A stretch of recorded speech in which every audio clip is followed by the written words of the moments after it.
6 na taon ng kasinungalingan, binuo sa pundasyon ng kanyang pagod at pangarap.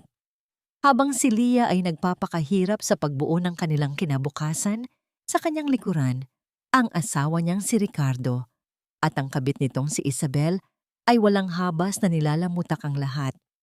Isang gabi, isang malupit na katotohanan ang sumampal sa kanya mula sa bibig mismo ni Ricardo. Wala ka ng silbi.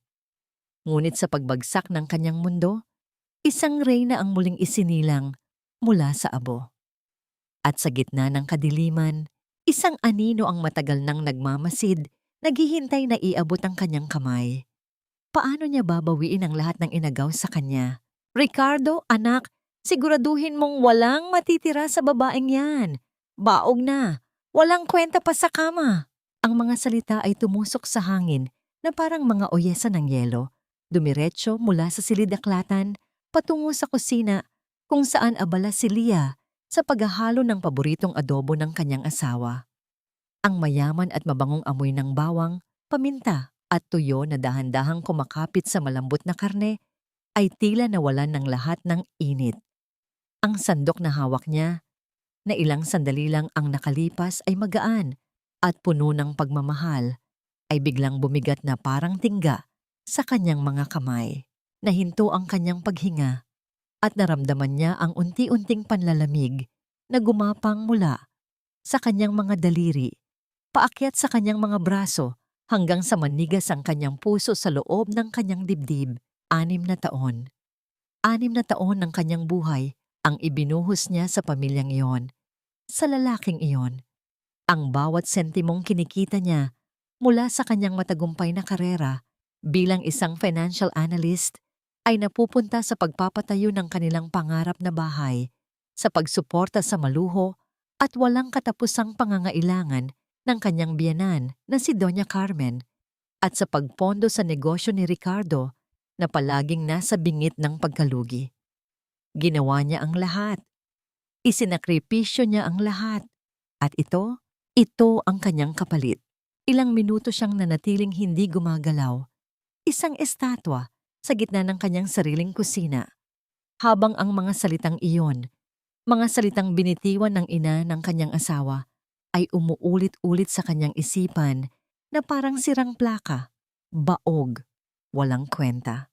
Ngunit nang marinig niya ang mga yabag na papalapit, mabilis niyang pinahid ang isang takas na luhang hindi niya namalayang pumatak. Isang malalim na hininga ang kanyang pinakawalan at isinuot niyang muli ang maskara ng perpektong asawa. Nang pumasok si Ricardo sa kusina, nakangiti at inakbayan siya mula sa likod. Ipinikit na lamang ni Leah ang kanyang mga mata. "Wow, Hon! Amoy pa lang, ulam na," sabi ni Ricardo. Ang kanyang boses ay malambing at puno ng pagkukunwari. Hinalikan siya nito sa pisngi, isang halik na dati nagpapakilig sa kanya, ngunit ngayoy parang dampi ng isang ahas. "Ready na ba? Nagugutom na si Mama." "Malapit na," sagot ni Leah. Ang kanyang boses ay mahinahon at kontrolado sa kabila ng unos sa kanyang kalooban. "Maupo na kayo." Ang Sunday family dinner ay isang lingguhang ritual na dati inaabangan ni Leah. Ngunit ngayong gabi, ito ay isang impyerno.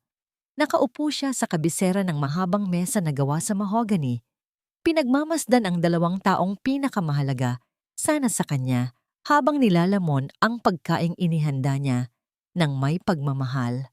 Si Doña Carmen ay walang tigil sa pagpupuri sa sarili nitong anak, habang pasimpleng iniirapan si Leah sa tuwing hindi ito nakatingin. "Napakasarap talaga ng luto mo, Hija," sabi ni Doña Carmen, ngunit ang nangiti nito ay hindi umabot sa kanyang mga mata. "Sayang lang, at sa pagluluto ka lang magaling." Ngumiti lamang si Leah, isang pilit na ngiti. Naramdaman niya ang bahagyang sipa ni Ricardo sa ilalim ng mesa, isang senyas na palampasin na lang niya iyon. At tulad ng dati, pinalampas niya. Sa kalagitnaan ng kanilang pagkain, may isang butil ng kanin na dumikit sa gilid ng labi ni Ricardo. Automatikong iniangat ni Leah ang kanyang kamay at marahan itong pinunasan gamit ang kanyang hinlalaki. Isang kilos na sanay na siyang gawin. Isang kilos na nagpapakita ng kanyang pag-aalaga, kahit na ang kanyang puso ay dinudurog na sa bawat segundo. "Thanks, Hon," sabi ni Ricardo, hindi man lang nag-abalang tumingin sa kanya. Pagkatapos ng hapunan, habang nagliligpit si Leah ng mga gamit ni Ricardo na nagkalat sa kanilang sala, aksidente niyang naitabig ang briefcase nito. Bumagsak ito sa sahig at bumukas. Habang inaayos niya ang mga folder at dokumento, may isang bagay na nahulog mula sa isang nakatagong bulsa, isang luma at maliit na libro. Ngunit nang damputin niya ito, naramdaman niyang may kakaibang bigat ito. Sa loob, binutasan ang mga pahina para magkasya ang isang bagay. Isang pangalawang telepono, isang simpleng modelo, hindi smartphone. Ang klase ng teleponong ginagamit para sa mga sikretong transaksyon. Nanginginig ang mga kamay na binuksan niya ito.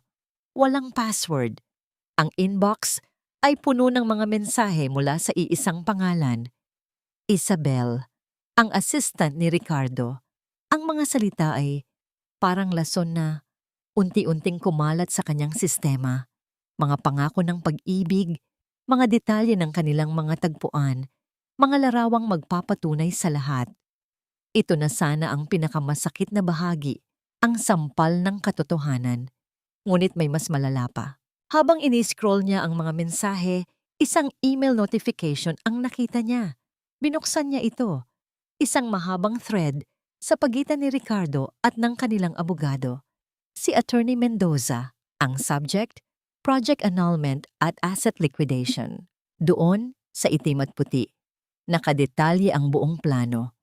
Ang sistematikong paglilipat ng lahat ng ari-arian na nakapangalan sa kanila bilang mag-asawa, mga ari-ariang pinagpaguran ni Leah, patungo sa isang offshore account na si Ricardo lamang ang may kontrol. Ang plano ay iwanan siyang walang-wala. Bit-bit lamang ang kahihiyan ng isang bigong kasal at ang kasinungalingang siya ang may kasalanan sa lahat. Ang huling email ay ipinadala kaninang hapon lang na nagsasabing lahat ay handa na. Hinihintay na lang natin ang tamang tiyempo. Binitawan ni Leah ang telepono na para siyang napaso. Bumagsak ito sa makapal na karpet ng walang tunog. Ang sakit na naramdaman niya kanina sa kusina ay hindi maikukumpara sa nagyayelong kawalan na kanyang nararamdaman ngayon. Hindi lang ito pagtataksil ng isang asawa sa kanyang asawa. Ito ay isang kalkuladong sabwatan para sirain siya ng buo. Nakatayo siya sa gitna ng kanilang engrandeng sala, nakatingin sa salamin sa dingding. Ang refleksyon na nakatingin pabalik sa kanya ay isang babaeng hindi niya kilala. Isang babaeng may basag na imahe, may mga matang walang emosyon, at may kaluluwang pinatay nang hindi man lang lumalaban. Ang tanong na naiwan sa kanyang isipan ay hindi kung anong gagawin niya, kundi isang mas malalim at mas nakakatakot na tanong. Sino? Sino ang babaeng ito na nakatingin pabalik sa akin? Ang kape mo, Ricardo, mainit pa yan. Ang boses ni Leah ay kasing pino ng sutla. Walang bakas ng panginginig, walang bahid ng puot, na tila isang bulkang nagbabantang sumabog sa loob ng kanyang dibdib. Ipinatong niya ang tasa sa mesa. Ang usok ng kape ay dahan-dahang humahalo sa malamig na hangin ng kanilang dining room.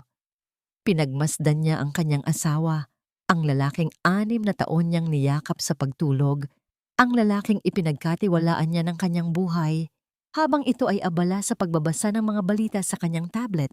Hindi man lang nag-abalang tumingin sa kanya. Sa mga sandaling iyon, napagtanto ni Leah na ang kanilang tahanan ay isa na lamang hungkag na gusali. Ang bawat magandang muebles, ang bawat mamahaling dekorasyon na pinili niya ng may pag-iingat, ay tila mga piping saksi sa isang malaking kasinungalingan. Ang init ng kape ay hindi na kayang tunawin ang yelong namuo sa pagitan nila. Salamat, Hon. Alis na ako agad, ha? Maraming meetings sa office, sabi ni Ricardo nang hindi inaalis ang tingin sa screen. Humigop ito ng kape, ang parehong kape na inihanda ni Leah habang iniisip kung paano niya wawakasan ang lahat ng ito. Nang makaalis si Ricardo, Ang katahimikan sa bahay ay naging bingi. Hindi nagsayang ng oras si Leah. Umakyat siya sa kanilang silid at kinuha ang itinatagong hard drive mula sa ilalim ng kanyang mga damit. Ang kanyang mga daliri, na dati ay marunong lamang humawak ng pag-ibig, ay mabilis at bihasa sa pag-navigate sa digital na mundo. Isa siyang financial expert. Ang mga numero at data, ang kanyang lengguwahe. Isinaksak niya ang sikretong telepono ni Ricardo sa kanyang laptop. Ang bawat file na naililipat, ang bawat litrato at mensahe na kumukopya sa kanyang drive, ay tila isang punyal na paulit-ulit na itinataksil ang kanyang alaala. Nakita niya ang mga petsa, mga araw na sinabi ni Ricardo na may overtime siya, pero nandoon siya sa isang resort kasama si Isabel. Mga gabi na sinabi niyang pagod siya, pero ang totoo ay abala siya sa pakikipag-chat sa kanyang kirida. Ang sakit ay hindi na sapat na salita. Ito ay isang lason na unti-unting pumapatay sa huling bahagi ng kanyang pagkatao na marunong pa ring magmahal. Matapos ang 2 oras, nakuha na niya ang lahat. Isinara niya ang laptop at huminga ng malalim.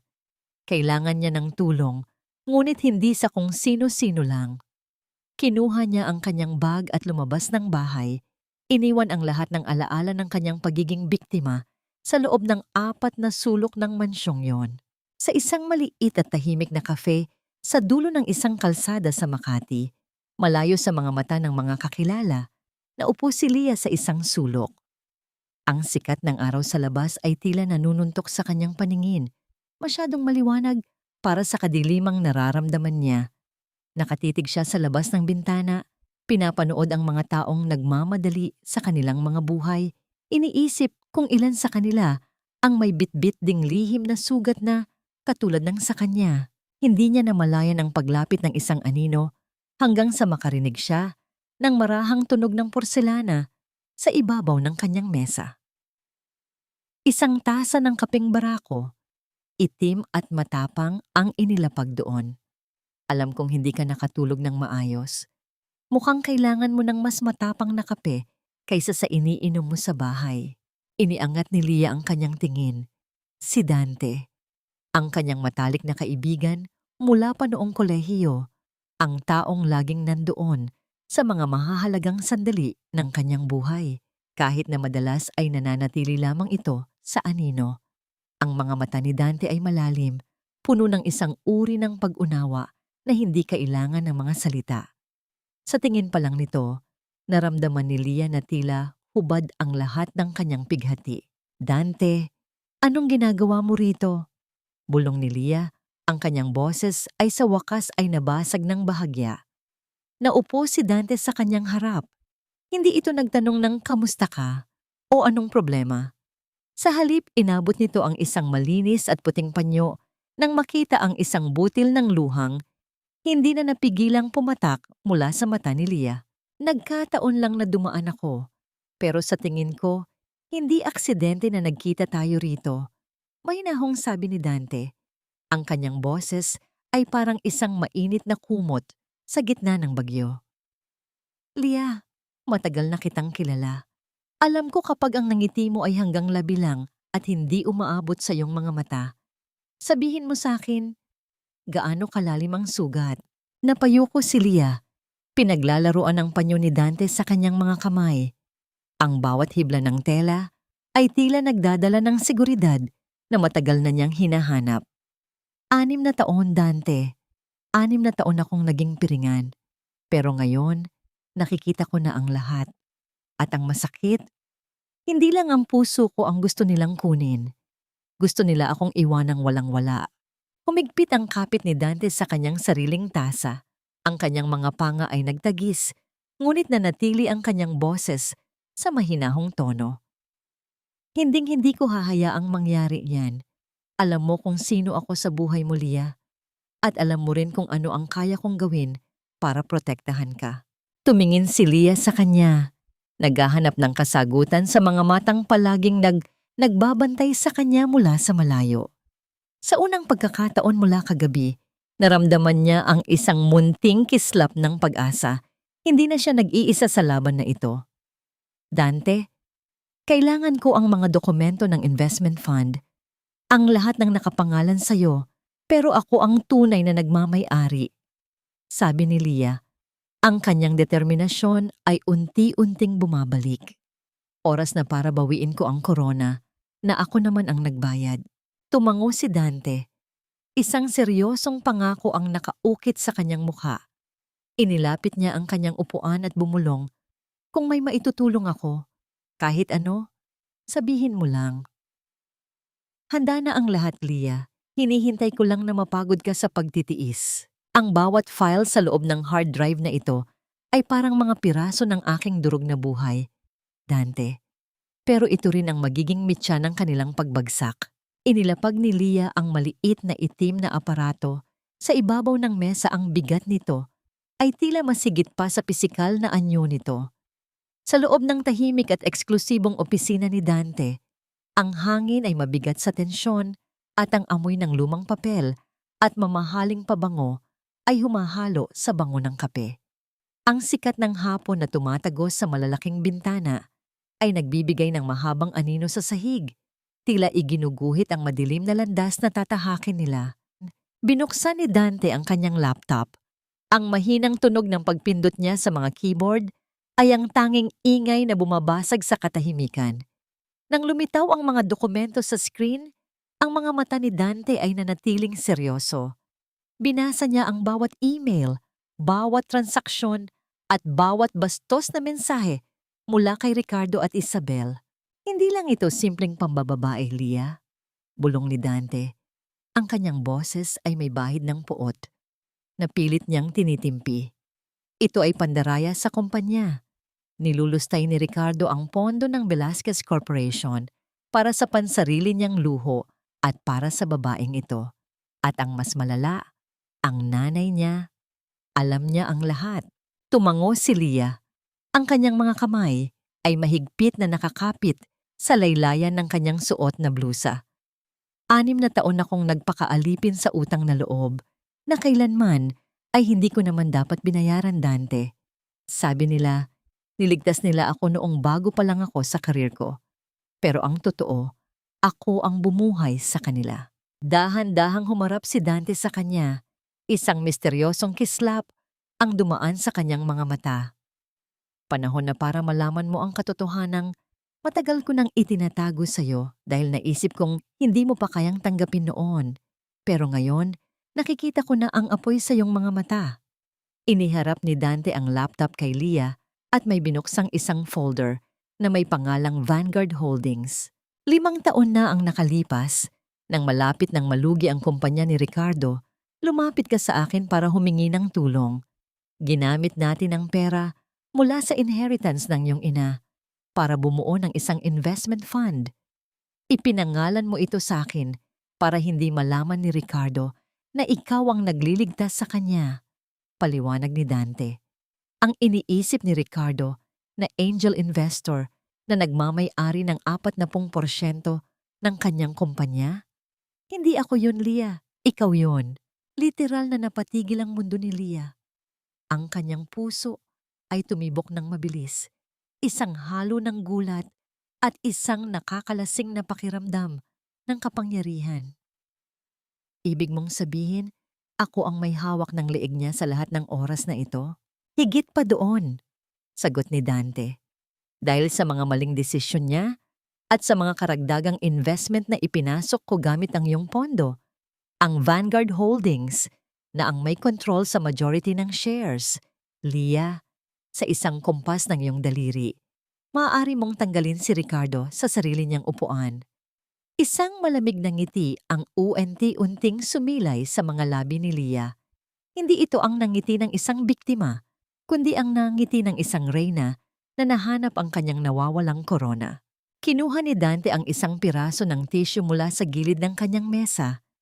Gamit ang isang ballpen, nagsimula siyang gumuhit ng isang flowchart, isang mapa ng digmaan.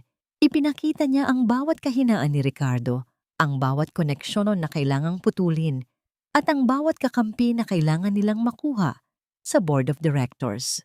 Hindi natin sila basta-basta susugurin, sabi ni Dante habang maingat na idinodrawing ang huling linya sa tissue.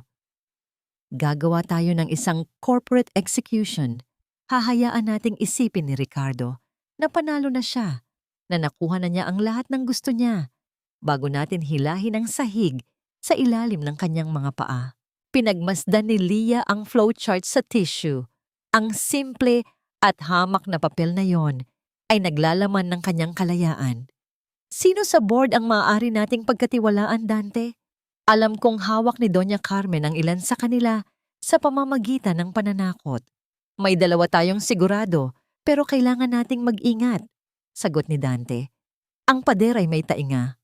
Biglang bumasag sa katahimikan ang malakas na pag-vibrate ng telepono ni Leah sa ibabaw ng mesa.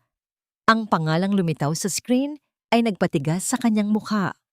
Ricardo. Tumingin si Leah kay Dante at pagkatapos ay sa telepono. Huminga siya ng malalim. Pinapakalma ang kanyang sistema. Nang sagutin niya ang tawag, ang kanyang boses ay biglang nagbago. Naging malambing, naging masunurin, ang perpektong maskara ng isang asawang walang kaalam-alam. "Hello, Hon. Bakit ka napatawag?" tanong ni Leah, habang ang kanyang mga mata ay nakatitig ng diretso sa flowchart ng kanyang paghihiganti. "Nasaan ka? Kanina pa ako tumatawag sa bahay, wala ka raw doon." Ang boses ni Ricardo sa kabilang linya ay may halong inis at pagdududa. Pasensya na, Hon. May huling check-up lang ako sa doktor para sa, alam mo na, sa fertility treatments natin. Pagsisinungaling ni Leah nang hindi kumukurap. Ang pait ng kanyang sariling mga salita ay tila lason sa kanyang dila, ngunit hindi siya nagpadala. "Pauwi na ako. May gusto ka bang ipabili para sa hapunan?" "Wala na. Bilisan mo na lang, mainit ang ulo ni Mama," tugon ni Ricardo, bago nito pinutol ang tawag nang walang paalam. Ibinaba ni Leah ang telepono. Ang kanyang mga kamay ay hindi na nanginginig. Tumingin siya kay Dante na nakatingin sa kanya ng may paghanga at bahagyang takot sa bilis ng kanyang pagbabago. "Nagsimula na ang laro, Dante," sabi ni Leah. Ang kanyang boses ay kasing lamig ng bakal. "At sisiguraduhin kong sa huli, wala silang matatanggap kundi ang abo ng kanilang sariling kasakiman. Ang isang baog na asawa ay parang isang tuyong puno. Walang silbi, panggatong lang sa apoy ng kahihiyan ng pamilya." Ang boses ni Doña Carmen ay tumataginting sa madilim na sala ng mansyon. Bawat salita ay parang latigo na humahampas sa katahimikan ng gabi. Nakatayo si Leah sa pintuan. Ang kanyang mga kamay ay mahigpit na nakahawak sa isang paper bag na naglalaman ng mga mamahaling bitamina at gamot na ipinabili ng kanyang biyenan. Habang ang boses ng matanda ay patuloy na bumubuo ng mga lason na pangungusap sa loob ng silid, si Leah ay nanatiling hindi gumagalaw. Ang kanyang anino ay mahaba at payat sa ilalim ng malamig na ilaw ng chandelier. Ilang segundo ang nakalipas bago siya humakbang papasok. Ang bawat yabag niya sa makintab na sahig ay parang isang mabigat na pasanin, ngunit ang kanyang mukha ay nanatiling walang kibo. Ang munting sakripisyo niya sa pagtakbo sa botika pagkatapos ng mabigat na pakikipag-usap kay Dante ay tila walang halaga sa harap ng kalupitan ng babaeng itinuring niyang pangalawang ina. "Nandito na po ang mga gamot niyo, Mama," mahinahong sabi ni Leah habang inilalapag ang bag sa mesa sa harap ni Doña Carmen. Hindi man lang siya tinapunan ng tingin ng matanda. Patuloy ito sa pag-aayos ng kanyang mga alahas. Ang bawat diamante ay kumikinang na parang mga matang mapanghusga. "Inabot ka ng siyam-siyam. Akala ko ba sa doktor ka galing? O baka naman naghahanap ka na ng ibang paraan para lokohin ang anak ko dahil alam mong bilang na ang mga araw mo rito?" "Masyado lang pong maraming tao sa botika," sagot ni Leah. Ang kanyang boses ay tila isang malalim na balon na walang mababakas na emosyon. Sa loob-loob niya, ang bawat insulto ay hindi na nakakasugat. Sa halip, ito ay nagiging bakal na nagpapatigas sa kanyang paninindigan. Bumukas ang pinto ng silid-aklatan at lumabas si Ricardo, abala sa pag-aayos ng kanyang kurbata. Nang makita niya si Leah, ang kanyang mga mata ay saglit na nagpakita ng inis bago ito napalitan ng isang mapanlinlang na ngiti. Hon, mabuti at nandito ka na. May biglang business trip ako sa Tagaytay bukas. Kailangan kong asikasuhin ang isang investor para sa expansion ng kumpanya, sabi ni Ricardo. Ang kanyang boses ay puno ng sigla, ang klase ng siglang alam ni Leah na hindi para sa trabaho, kundi para sa pakikipagkita kay Isabel. Business trip o selebrasyon ng inyong panloloko? Ang tanong na gustong isigaw ni Leah, ngunit nanatili itong nakakulong sa kanyang lalamunan. Sa halip tumango siya ng dahan-dahan. Ganoon ba? Ipaghahanda na kita ng mga gamit mo. Wag na. Si Isabel na ang nag-ayos ng schedule at ng mga kailangan ko. Siya na rin ang sasama sa akin para sa documentation. Mabilis na tugon ni Ricardo. Hindi man lang napapansin ang bahagyang panginginig ng mga balikat ni Leah. Lumapit si Leah sa dingding kung saan nakasabit ang kanilang malaking portrait bilang mag-asawa. Hinawakan niya ang gilid ng frame, ang kanyang daliri ay dumampi sa malamig na salamin. Sa larawang yon, mukha silang masaya. Ngunit sa likod ng salamin, may isang lamat na hindi nakikita ng iba. Ito ang golden moment ng kanyang pait. Ang pagtanggap na ang lahat ng kanyang iningatan ay isang marangyang kulungan lamang. Habang naglalakad si Ricardo patungo sa kusina para kumuha ng tubig, narinig ni Leah ang mahinang tunog ng pag-vibrate ng telepono nito na naiwan sa ibabaw ng sofa. Mabilis niyang sinulyapan ang screen. Isang mensahe mula kay Isabel. Handa na ang suite natin. Hindi na ako makapaghintay na mawala ang asawa mong sagabal sa buhay natin. Bukas, magsisimula na ang dulo para sa kanya. Ang hininga ni Leah ay tila nabara. Hindi lang basta pambababae ang plano nila. May mas malalim silang balak na mangyayari sa Tagaytay. Isang bagay na may kaugnayan sa legal na aspeto ng kanilang kasal. Naramdaman ni Leah ang presensya ni Dante sa kanyang isipan. Ang mga paalala nito na huwag magpadalos-dalos. Kailangan niyang malaman kung ano ang eksaktong gagawin nila bukas. Nang bumalik si Ricardo sa sala, tinitigan siya ni Leah ng matagal. Ang kanyang asawa ay mukhang inosente, mukhang mapagmahal.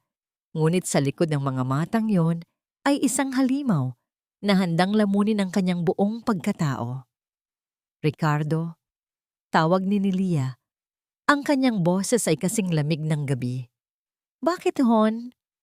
Mag-iingat ka sa biyahe mo. Siguraduhin mong lahat ng dadalhin mo ay mahahalaga. Dahil baka pagbalik mo, wala na ang mga bagay na akala mo ay sayo. Napakunot ang noo ni Ricardo. Tila nagtataka sa tono ng kanyang asawa. Anong ibig mong sabihin? Ngumiti si Leah. Isang nangiting hindi umabot sa kanyang mga mata. Isang ngiting puno ng lihim na banta. Wala. Sabi ko, mag-enjoy kayo ni Isabel sa trabaho niyo. Tumalikod si Leah at nagsimulang umakyat sa hagdan. Iniwan ang kanyang asawa na nakatayo sa gitna ng sala. Tila nakakaramdam ng isang hindi maipaliwanag na kilabot.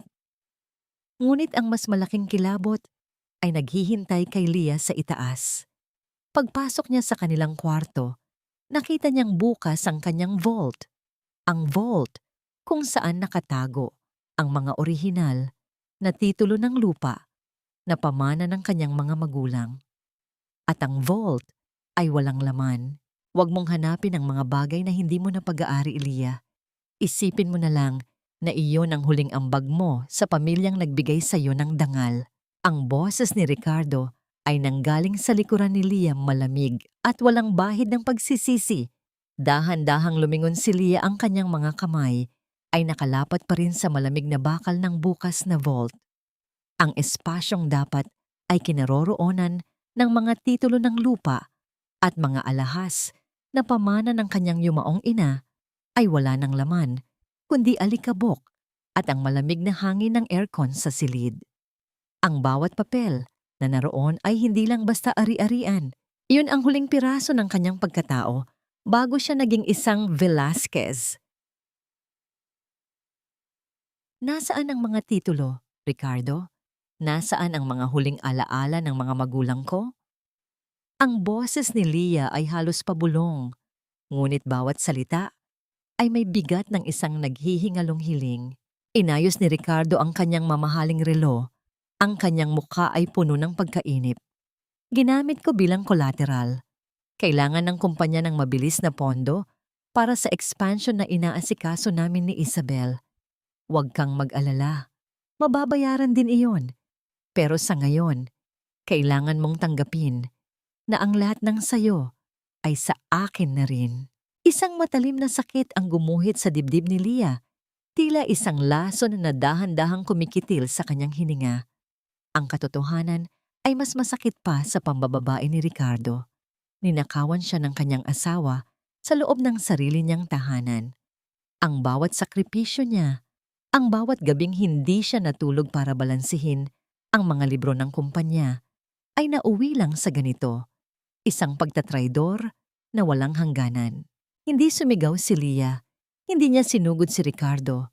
Sa halip, naramdaman niya ang unti-unting pagtigas ng kanyang puso.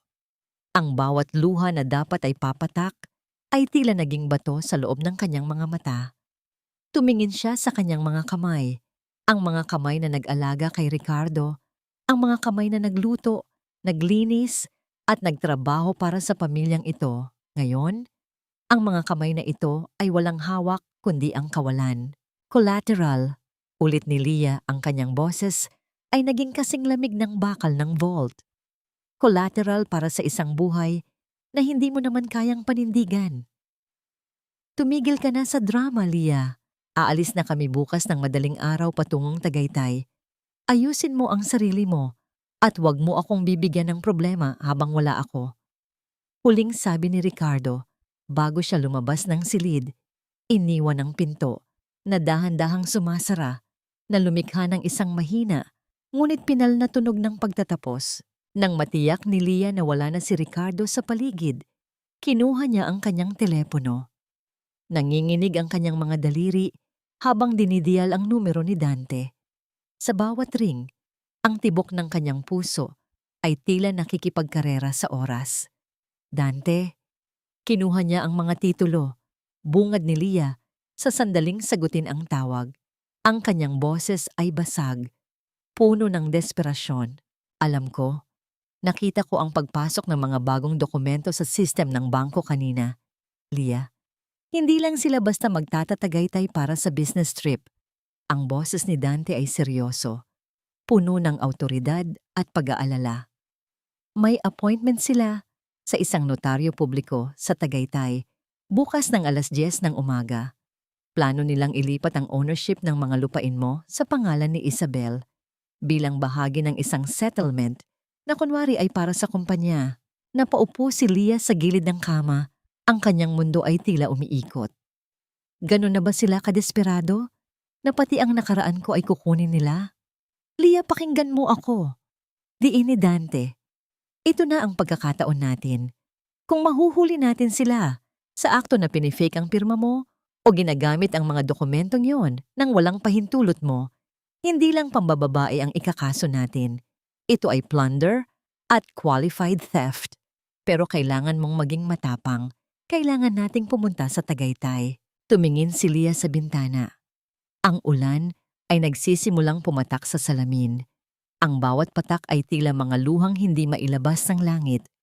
Sa loob ng 6 na taon, hinayaan niyang siya ang maging biktima. Hinayaan niyang siya ang magsakripisyo. Pupunta ako, Dante. Handa na ako. Ang kanyang boses ay wala ng panginginig. Ito ay boses ng isang taong wala nang natitira, kundi ang kanyang dangal. Susunduin kita sa kanto. 4:00 ng madaling araw.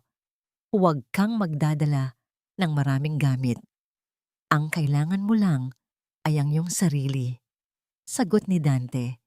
Ibinaba ni Leah ang telepono. Tumayo siya at lumapit sa salamin. Kinuha niya ang kanyang suklay at marahang inayos ang kanyang buhok. Bawat hagod ay puno ng determinasyon. Nakita niya ang isang lumang litrato nila ni Ricardo sa gilid ng dresser. Hinawakan niya ito. Pinagmasdan ang mga ngiting dati ay inakala niyang totoo. Marahan niyang itinulak ang litrato hanggang sa mahulog ito sa sahig. Ang tunog ng pagkabasag ng salamin ay bumasag sa katahimikan ng silid, isang matalas at malinaw na ingay na tila isang hudyat. Hindi niyo ako pwedeng nakawan ng higit sa isang beses, bulong ni Leah sa kanyang sarili. Ngunit habang naghahanda siya, isang mapait na tanong ang dumapo sa kanyang isipan. Kung makuha man niya ang hustisya, mabubura ba nito ang katotohanang ang lalaking minahal niya ay ang parehong tao na pumatay sa kanyang huling tiwala? Habang papalabas siya ng kwarto para kumuha ng tubig, nakita niya si Doña Carmen na nakatayo sa pasilyo, may hawak na isang baso ng wine at nakangiti ng mapangapi. Mabuti naman at natanggap mo na ang tadhana mo, Leah, sabi ng matanda. Huwag kang mag-alala, hindi ka naman namin pababayaan sa kalsada, basta't huwag kang papalag. Hindi sumagot si Leah, tinitigan lang niya ang kanyang biyenan ng matagal. Isang tingin na punong-puno ng mga bagay na hindi masabi. Isang tingin na nagsasabing ang bagyong paparating ay hindi na nila mapipigilan. Itapon mo na ang lahat ng gamit niya sa bodega, Inday. Wala nang puwang sa bahay na ito ang isang ampuning walang silbi. Ang tinig ni Doña Carmen ay bumasag sa katahimikan ng pasilyo, kasing talas ng bubog na nagkalat sa sahig. Nakatayo si Leah sa kadiliman ng hagdanan, suot ang kanyang manipis na jacket at bit-bit ang isang maliit na bag na naglalaman lamang ng kanyang mga legal na dokumento at ilang mahahalagang alaala.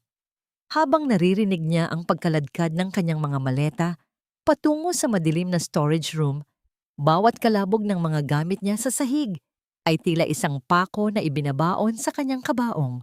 Ang bahay na ito, na itinayo mula sa kanyang pawis at mga gabing walang tulog, ay itinatanggi na ang kanyang pag-iral. Isang matinding pait ang gumuhit sa kanyang lalamunan. Hindi siya kumikibo habang pinagmamasdan ng kanyang biyenan na tila isang reynang naglilinis ng kanyang kaharian mula sa isang peste. Ang bawat dekorasyong binili niya, ang bawat kurtinang siya ang pumili, ay tila tumatalikod na rin sa kanya. Ang lamig ng sahig na dumidikit sa kanyang mga paa ay gumagapang paakyat sa kanyang puso, na nagpapaalala sa kanya na sa loob ng 6 na taon, siya ay isa lamang itinatagong anino sa sarili niyang tahanan. Dahan-dahan siyang lumabas ng pinto.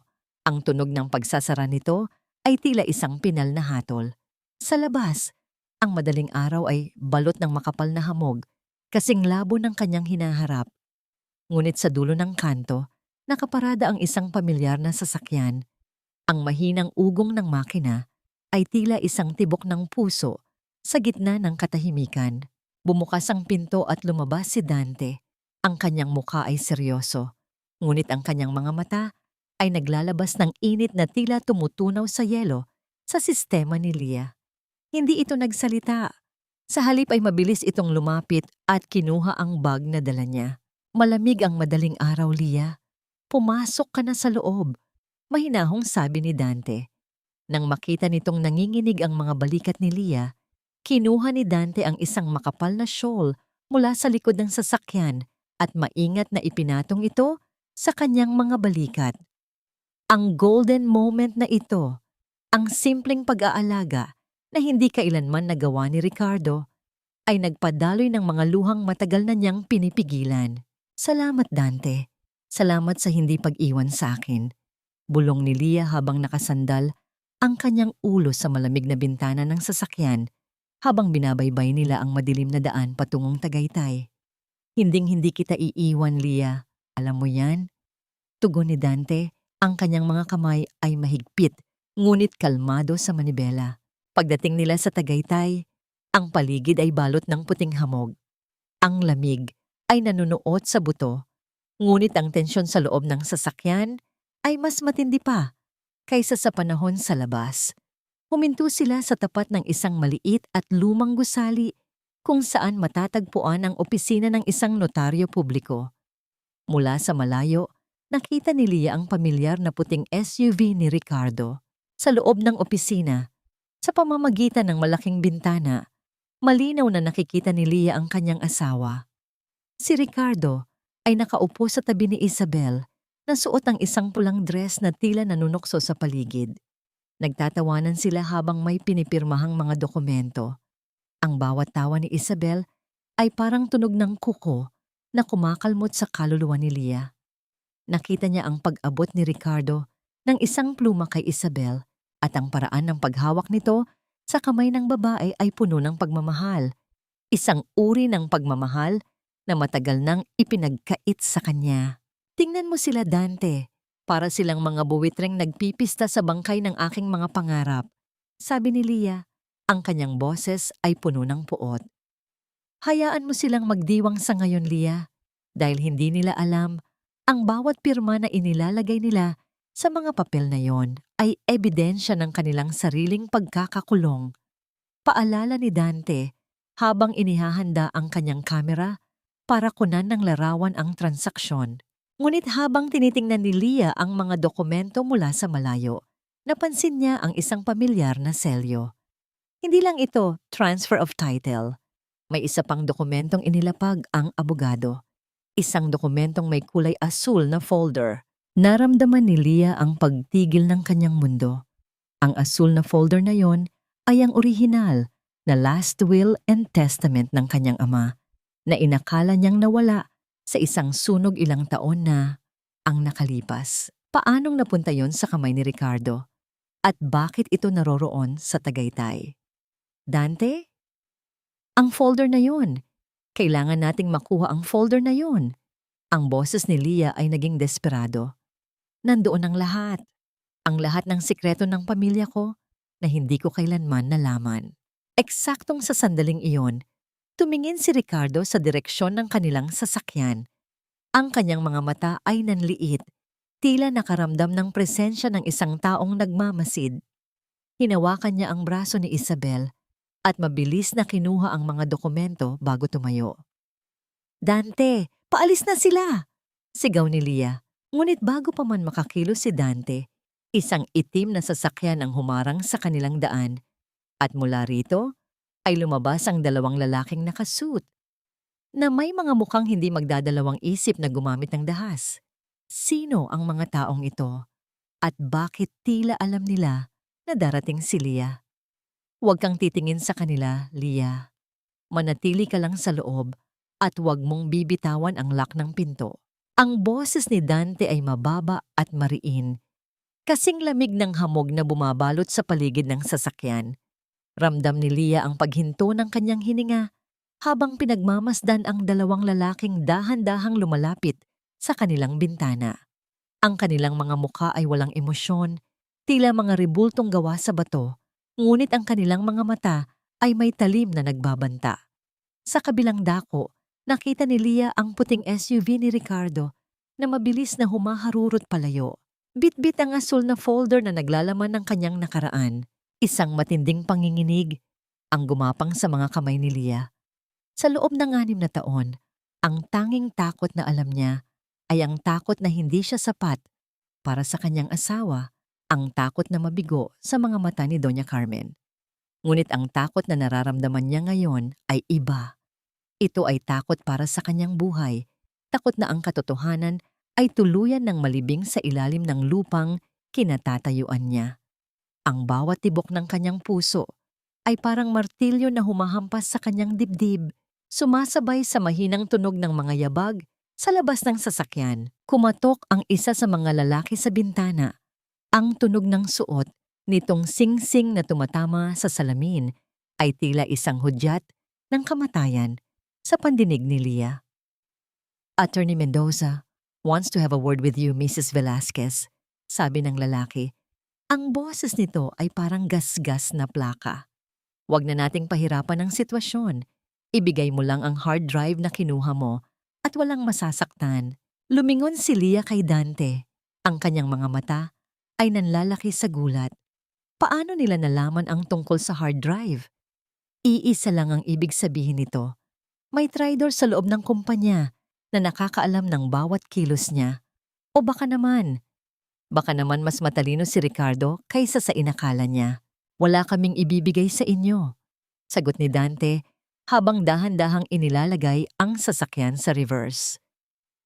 Ang ugong ng makina ay naging mas malakas, tila isang babala.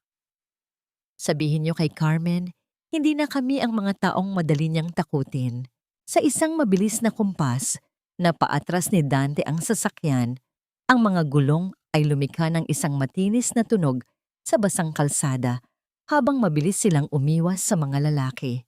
Nakita ni Leah sa side mirror ang pagkuyom ng mga palad ng dalawang lalaki, ngunit hindi sila sumunod.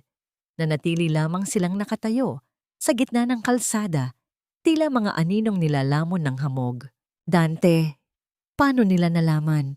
Bulong ni Leah ang kanyang boses ay tila hininga na lamang. Napasandal siya sa upuan, ang kanyang buong katawan ay tila nawalan ng lakas. Ang shawl na ipinatong ni Dante sa kanya ay nahulog sa sahig ng sasakyan, isang simbolismo ng kanyang muling pagkakalantad sa panganib. Hindi sumagot si Dante hanggang sa makalayo sila sa lugar na yon. Huminto sila sa isang liblib na view deck na nakatanaw sa Bulkang Taal. Ang bulkan ay tila isang natutulog na higante, payapa, ngunit may dalang banta ng pagkawasak, katulad ng nararamdaman ni Leah sa kanyang sarili.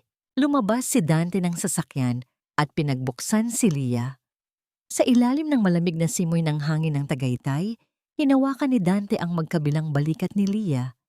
Ang init ng kanyang mga palad ay tila isang angkla sa gitna ng nagngangalit na dagat. Leah, pakinggan mo ako.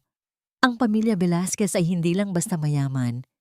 Mayroon silang mga koneksyon na hindi mo naisip. Paliwanag ni Dante.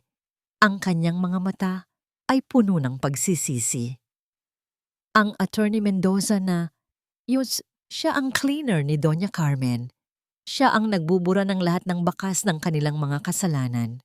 Pero ang last will ni Papa, Dante, nakita ko yon. Inakala kong nasunog yun sa lumang bahay namin.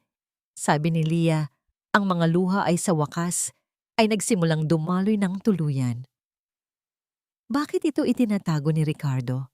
Bakit ngayon lang?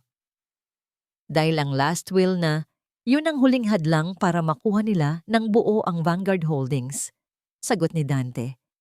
Leah, ang tatay mo, hindi siya namatay dahil sa sakit lang. May alam siya tungkol sa mga illegal na gawain ng mga Velasquez noon pa man. Ang katotohanan ay tila isang malakas na sampal na nagpabingi kay Leah. Ang lahat ng sakripisyo niya, ang 6 na taon ng pagtitiis, ay hindi lang pala para sa isang bigong pag-ibig. Siya ay nanirahan sa piling ng mga pumatay sa kanyang kaligayahan at marahil sa kanyang sariling ama. Napasubsob si Leah sa dibdib ni Dante. Ang kanyang mga hikbi ay bumabasag sa katahimikan ng bundok. Sa mga sandaling iyon, wala na ang matapang na financial expert. Ang tanging naroon ay isang anak na nangungulila at isang asawang pinagtaksilan ng bawat taong pinagkatiwalaan niya. Shh! Tahan na! Nandito ako! Bulong ni Dante habang hinahaplos ang buhok ni Leah. Ito ang golden moment ng kanilang ugnayan. Ang pagtanggap na sa gitna ng lahat ng dumi at kasinungalingan, mayroon pa ring isang taong handang manatili sa kanyang tabi, kahit pa ang buong mundo ay tumalikod sa kanya. Ngunit habang nakayakap kay Dante, may napansin si Leah sa paanan ng sasakyan.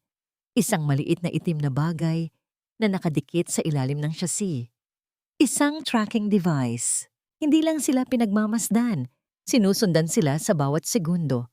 Biglang tumunog ang telepono ni Dante, isang video call mula sa isang unknown number. Nang sagutin ito ni Dante, lumitaw ang mukha ni Doña Carmen, nakaupo sa kanyang paboritong silya sa mansyon, habang sa likuran niya ay makikita ang isang pamilyar na silid, ang silid ni Leah. At sa kamay ng matanda, hawak nito ang isang lumang locket, ang tanging alaala ni Leah sa kanyang ina. Masyado ka nang malayo, Leah Hija, sabi ni Doña Carmen nang may mapanuyang ngiti. Umuwi ka na. Bago ko pa malimutang ang locket na ito ay gawa sa marupok na ginto. Isang pitik ko lang, magiging abo na ang huling alaala mo. Basura na sa paningin ko ang lahat, Leah. Huwag mo nang hintayin na maging abo rin ang huling alaala ng nanay mo bago ka matutong sumunod. Ang boses ni Doña Carmen sa kabilang linya ng video call ay kasing gasgas ng tuyong dahon. Ngunit bawat pantig ay may dalang bigat ng isang hatol. Nakatitig si Leah sa screen ng telepono ni Dante. Pinagmamasdan ang kanyang silid sa mansyon na ngayon ay baligtad na. Ang kanyang mga damit ay nagkalat sa sahig. Ang kanyang mga libro ay punit-punit. At sa gitna ng lahat ng kaguluhang iyon, hawak ng kanyang biyenan ang gintong laket. Nakabukas ito, at kahit sa labo ng signal, alam ni Leah na ang munting larawan ng kanyang ina sa loob ay nanganganib na madungisan ng malulupit na daliri ng matanda. Nakalubog ang mga paa ni Leah sa malamig na damo ng Tagaytay. Ang magandang tanawin ng lawa sa kanyang harapan ay biglang naglaho at napalitan ng isang madilim na realidad. Ang kalayaang akala niya ay hawak na niya. Ang munting pag-asang nabuo sa piling ni Dante ay tila isang bula na biglang pumutok. Naramdaman niya ang malamig na pawis na gumagapang sa kanyang likuran. Ang kanyang mga kamay ay nanginginig ng husto na halos mabitawan niya ang telepono. Ang bawat tibok ng kanyang puso ay tila isang pagsusumamo para sa huling piraso ng kanyang nakaraan. Hanggang kailan ako magiging alipin ng mga patay habang ang mga buhay ay unti-unting pumapatay sa aking pagkatao? Ang tanong na ito ay umuukil-kil sa kanyang isipan, isang mapait na awit ng desperasyon na tanging siya lamang ang nakakarinig sa gitna ng katahimikan ng kabundukan. Leah, huwag! Isang patibong ito. Mariing bulong ni Dante. Ang kanyang kamay ay nakahawak sa braso ni Leah. Sinusubukang pigilan ang anumang padalos-dalos na desisyon. Hayaan mo akong gumawa ng paraan. May mga tao ako sa Manila na pwedeng pumasok sa bahay. Hindi mo na iintindihan, Dante. Ang boses ni Leah ay halos pabulong, puno ng hikbi na pilit niyang tinitimpi. Iyan na lang ang natitira sa akin. Kapag nawala yan, parang namatay na rin si Mama sa pangalawang pagkakataon. Hindi ko kayang mabuhay na alam kong hinayaan ko silang sunugin ang huling alaala niya. Wala nang nagawa si Dante, kundi ang paandarin muli ang sasakyan. Ang biyahe pabalik ng Manila ay balot ng isang nakabibinging katahimikan. Pinapanood ni Leah ang pagbabago ng tanawin mula sa luntiang puno ng Tagaytay patungo sa mausok at masikip na kalsada ng syudad. Ang bawat kilometrong nilalakbay nila ay tila isang hakbang pabalik sa kulungang akala niya ay natakasan na niya. Ang shawl na suot niya ay hindi na sapat para labanan ang lamig na nagmumula sa kanyang kalooban. Nang makarating sila sa tapat ng mansyon, ang gate ay dahan-dahang bumukas. Tila isang bibig ng dambuhala na handa silang lamunin. Huminto ang sasakyan ni Dante sa harap ng engrandeng pintuan na gawa sa nara. Manatili ka rito, Dante. Ako na lang, sabi ni Leah bago lumabas. Leah, sandali. Lumabas din si Dante at mabilis na lumapit sa kanya. Sa ilalim ng malamig na ilaw ng poste, kinuha ni Dante ang kamay ni Leah at may inilagay na isang maliit na aparato. Isang recorder na kasing liit ng butones. Itago mo ito. Huwag mong papatayin kahit anong mangyari. Pakikinggan ko ang bawat salita nila. Ito ang golden moment ng kanilang pag-uunawaan. Isang tahimik na tipan na kahit pisikal silang magkalayo sa loob ng bahay na yon, ang kanilang mga kaluluwa ay mananatiling magkadugtong. Tumango si Leah. Itinago ang aparato sa loob ng kanyang palad at humakbang papasok. Pagpasok niya sa sala, ang amoy ng mamahaling insenso at wine ay sumalubong sa kanya. Nakaupo si Doña Carmen sa kanyang paboritong silya. Marangya ang suot na robe. Habang sa tabi niya ay nakatayo si Ricardo na may hawak na baso ng whiskey. Si Isabel naman ay nakaupo sa kabilang dulo, abala sa pag-aayos ng kanyang kuko, tila isang manonood sa isang dula-dulaan. Nandito na pala ang aming aliping naglayas. Wika ni Doña Carmen, ang kanyang tawa ay kasing tulis ng karayom. Inihagis niya ang locket sa ibabaw ng mesa. Tumalbog ito ng ilang beses bago huminto sa harap ni Leah. Mabilis na dinampot ni Leah ang locket, ngunit nang buksan niya ito, isang matinding sigaw ang gustong kumawala sa kanyang lalamunan. Ang larawan ng kanyang ina ay wala na. Ang loob ng locket ay bakante. May mga bakas lamang ng pandikit na tila pilit na kinalos. Nasaan ang larawan? Doña Carmen, nasaan ang larawan sa loob nito? Ang boses ni Lia ay naging matinis sa galit at pait. Ang mga bagay na walang halaga ay itinatapon, Lia. Sagot ng matanda nang hindi man lang kumukurap. Katulad mo. Pero kung gusto mong makuha ang mga piraso niyon, kailangan mo munang pirmahan ang dokumentong ito. Inilapag ni Ricardo ang isang asul na folder sa harap ni Lia. Hindi ito ang last will na nakita niya sa Tagaytay. Ito ay isang waiver of rights. Isang kasulatan na nagsasabing isinusuko niya ang lahat ng kanyang shares sa Vanguard Holdings at inaamin niyang siya ay may mental instability. Kaya nararapat lamang na ang lahat ng kanyang ari-arian ay mapunta sa pangalan ni Ricardo. Pirmahan mo na, Lia. Tapusin na natin ito para makaalis ka na rito ng payapa. Sabi ni Ricardo, ang kanyang boses ay puno ng pekeng awa na mas nakakasuka kaysa sa galit. Tiningnan ni Lia ang pluma sa ibabaw ng mesa. Tiningnan niya ang basyong locket sa kanyang kamay. Sa mga sandaling iyon, naramdaman niya ang presensya ni Dante sa pamamagitan ng maliit na aparato sa kanyang bulsa. Naramdaman niya ang init ng kanyang suporta. Biglang bumukas ang pinto ng mansyon at pumasok ang Attorney Mendoza na nakita nila sa Tagaytay. Mukha itong balisa. Ang kanyang noo ay puno ng pawis. Lumapit siya kay Ricardo at bumulong, ngunit dahil sa katahimikan ng silid, narinig ni Lia ang bawat salita. Sir, ang asul na folder na kinuha natin sa Tagaytay, nawawala sa vault. May kumuha. Lahat ay natigilan. Napatingin si Ricardo kay Lia. Ang kanyang mga mata ay nanlilisik sa galit. Nasaan ang folder, Lia? Anong ginawa niyo ni Dante? Ngunit bago pa makasagot si Lia, isang malakas na tunog ng sirena ng pulis ang narinig mula sa labas ng mansyon. At sa gitna ng gulat ng lahat, si Isabel ay biglang tumayo at lumapit kay Lia. May hawak na isang piraso ng papel na punit-punit. Huli na kayo, Ricardo! Bulong ni Isabel, ang kanyang boses ay hindi na ang boses ng isang kerida, kundi boses ng isang taong puno ng pagsisisi at lihim na pakikipagsabwatan. Akala mo ba, Ricardo, sapat na ang pera mo para bilhin ang kaluluwa ko, pati na ang buhay ng nanay ko? Ang boses ni Isabel ay hindi na ang malambing at mapanuksong tinig na kinasanayan ni Ricardo.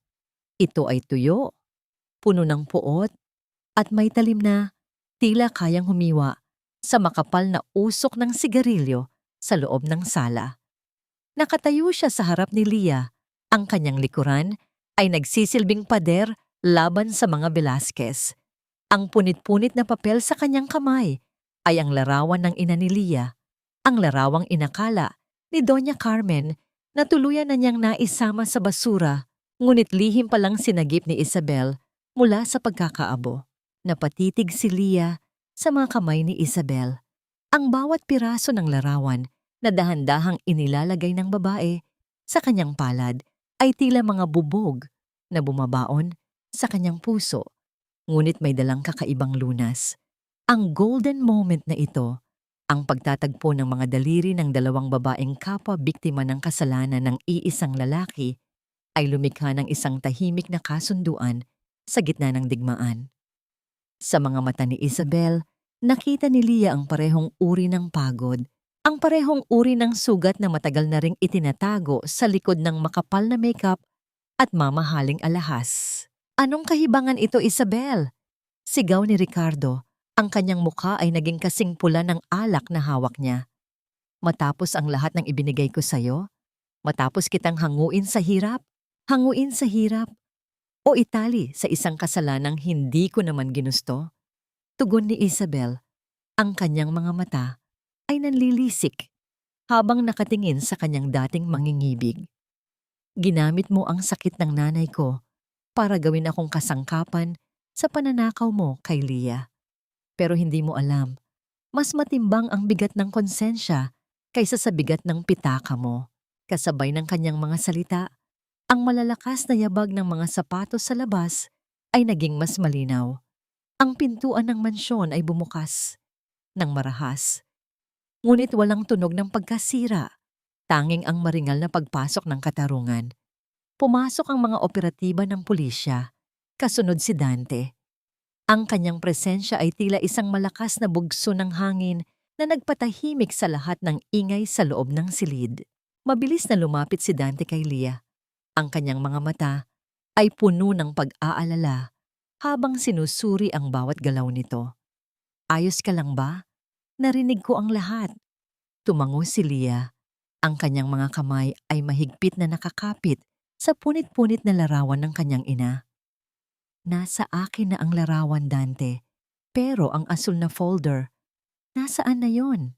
Lumingon si Dante kay Attorney Mendoza na ngayon ay nanginginig na sa takot sa tabi ni Doña Carmen. Attorney, baka gusto mong sabihin sa amin kung sino ang tunay na nag-utos sa iyong itago ang last will ni Don Velasquez at kung nasaan ang orihinal na kopya na kinuha niyo sa Tagaytay. Hindi ko alam. Wala akong alam. Pagsisinungaling ng abogado, ngunit ang pawis na umaagos sa kanyang noo ay nagsasabi ng kabaligtaran. Biglang tumawa ng malakas si Doña Carmen, isang tawang kasing lamig ng sementeryo. Tumayo siya mula sa kanyang silya, ang kanyang tindig ay nananatiling matikas sa kabila ng sitwasyon. Akala niyo ba ay ganoon kadaling pabagsakin ng isang Velasquez? Ang folder na yon. Wala na yon. Noon pa man, alam ko nang susubukan niyo akong treasury. Mali ka, Carmen, putol ni Isabel.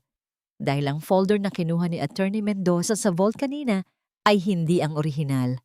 Pinalitan ko na, yun bago pa kayo makarating sa Tagaytay. Napanganga si Ricardo. Ano? Kinuha ni Isabel ang kanyang bag at inilabas ang isang asul na folder, ang tunay at orihinal na dokumento. Inabot niya ito kay Leah. Ito ang hinahanap niyo. Nandoon ang lahat ng pirma ng tatay mo, Leah. At nandoon din ang patunay na ang Vanguard Holdings ay hinding-hindi mapupunta sa pangalan ni Ricardo dahil sa isang clause na inilagay ng tatay mo bago siya mamatay. Binuksan ni Leah ang folder ng may nanginginig na mga kamay.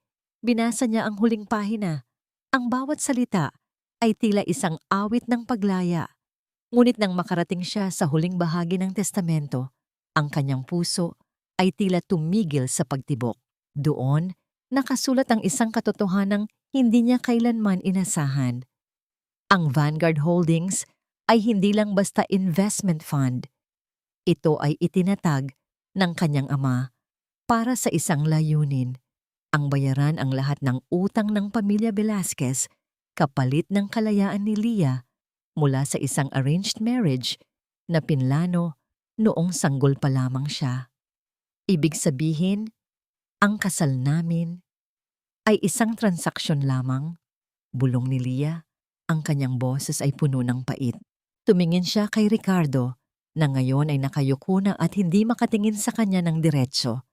Ang lahat ng 6 na taon ng kanyang paghihirap, ang bawat sampal at insulto ay bahagi lamang ng isang madilim na negosyo. Ngunit ang mas malaking sorpresa ay dumating nang magsalita ang opisyal ng pulisya. Mr. Ricardo Velasquez, you are under arrest not just for qualified theft, but also for the alleged involvement in the suspicious death of Mr. Arturo Velasquez, your own father. Nagkagulo sa loob ng sala. Isang matinis na sigaw ang kumawala kay Doña Carmen nang makita niyang pinupusasan ang kanyang kaisa-isang anak. Ngunit sa gitna ng kaguluhan, isang maliit na bata ang biglang pumasok sa sala mula sa itaas, umiiyak at tumatawag sa pangalan ni Ricardo. Isang batang kamukhang-kamukha ni Ricardo. Isang batang hindi kailanman nalaman ni Leah na nag-eeksista. Papa! Papa! Wag po. Ang iyak ng bata na bumasag sa huling pader ng katatagan ni Leah. Sino ang batang ito? At gaano pa kalalim ang mga lihim na itinatago ng mansyong ito sa loob ng 6 na taon? Papa! Papa! Wag niyo pong dalhin si Papa! Ang maliit na boses na yon ay tumimo sa puso ni Leah na parang isang malamig na karayom. Sa gitna ng kaguluhan, sa gitna ng pagposas ng mga pulis kay Ricardo, isang batang lalaki na marahil ay nasa 5 o 6 na taong gulang ang mabilis na bumaba mula sa ikalawang palapag. Ang kanyang mga hakbang sa engrandeng hagdanan ay lumikha ng isang mabilis at tila desperadong ritmo. Nang makarating sa ibaba, mahigpit itong yumakap sa binti ni Ricardo.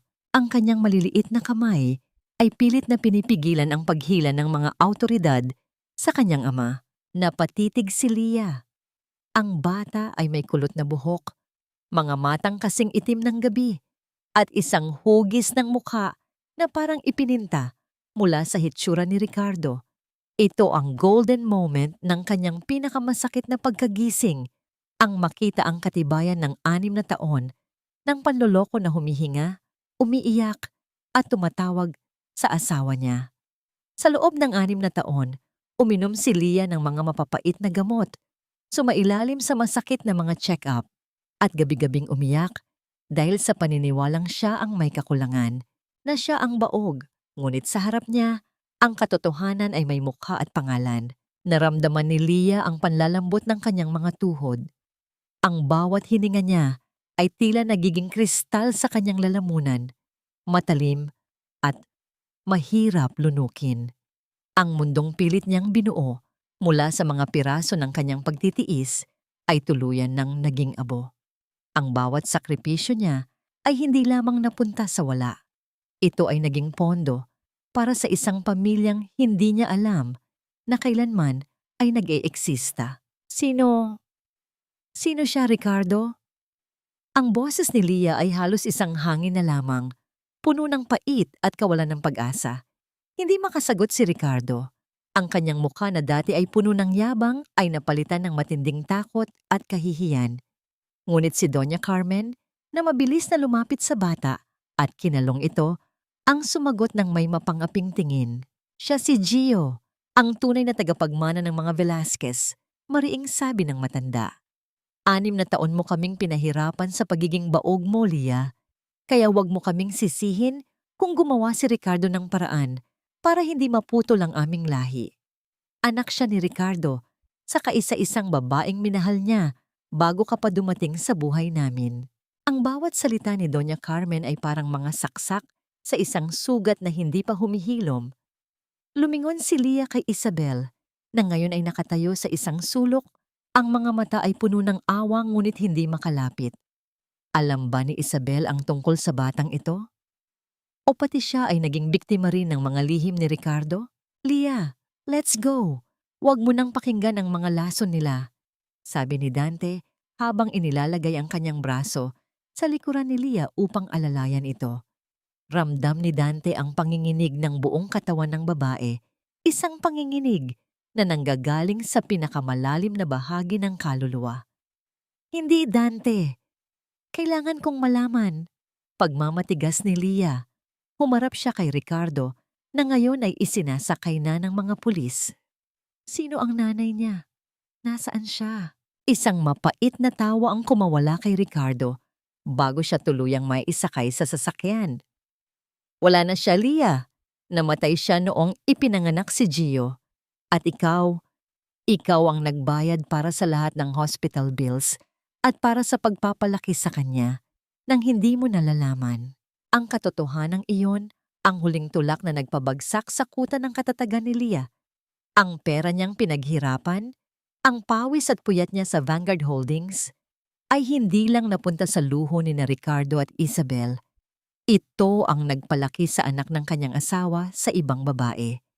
Ang bawat sentimong ibinigay niya ng may pagmamahal ay ginamit para itago sa kanya ang pinakamalaking pagtataksil sa lahat. Naramdaman ni Leah ang pagdilim ng kanyang paningin. Ang mga tinig sa paligid ay naging malabo, tila nanggagaling sa ilalim ng tubig.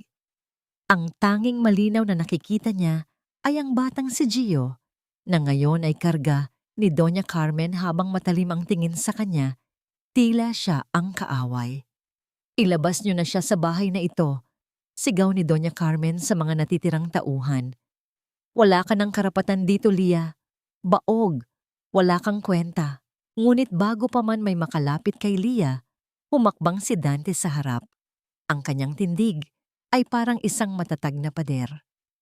Subukan niyo siyang hawakan at sisiguraduhin kong sa kulungan din kayo babagsak kasama ng anak niyo.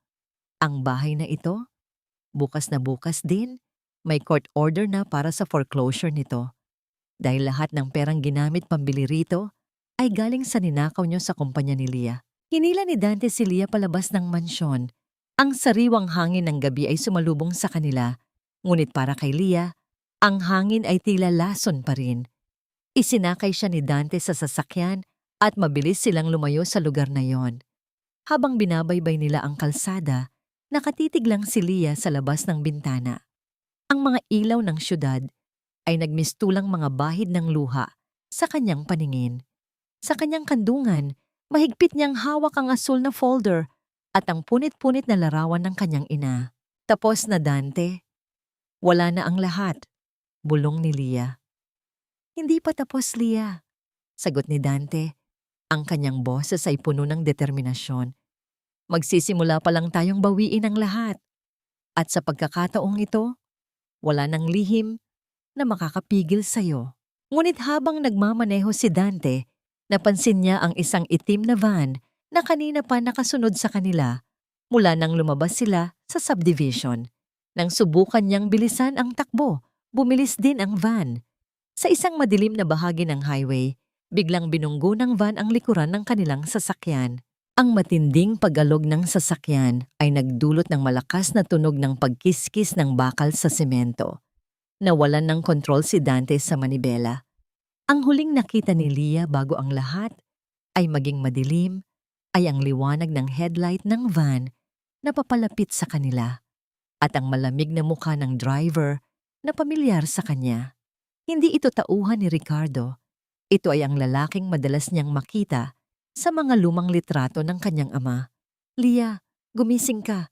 Please, huwag mo akong iwan. Ang boses ni Dante ay tila nanggagaling sa kabilang dulo ng isang napakahabang lagusan, malabo at puno ng pait. Idinilat ni Leah ang kanyang mga mata at ang unang sumalubong sa kanya ay ang amoy ng sunog na goma at ang malapot na amoy ng bakal.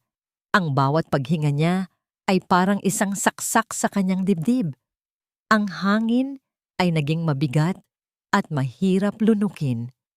Nakikita niya ang usok na dahan-dahang lumalabas mula sa nayuping hood ng kanilang sasakyan, pumuputi sa gitna ng kadiliman ng gabi.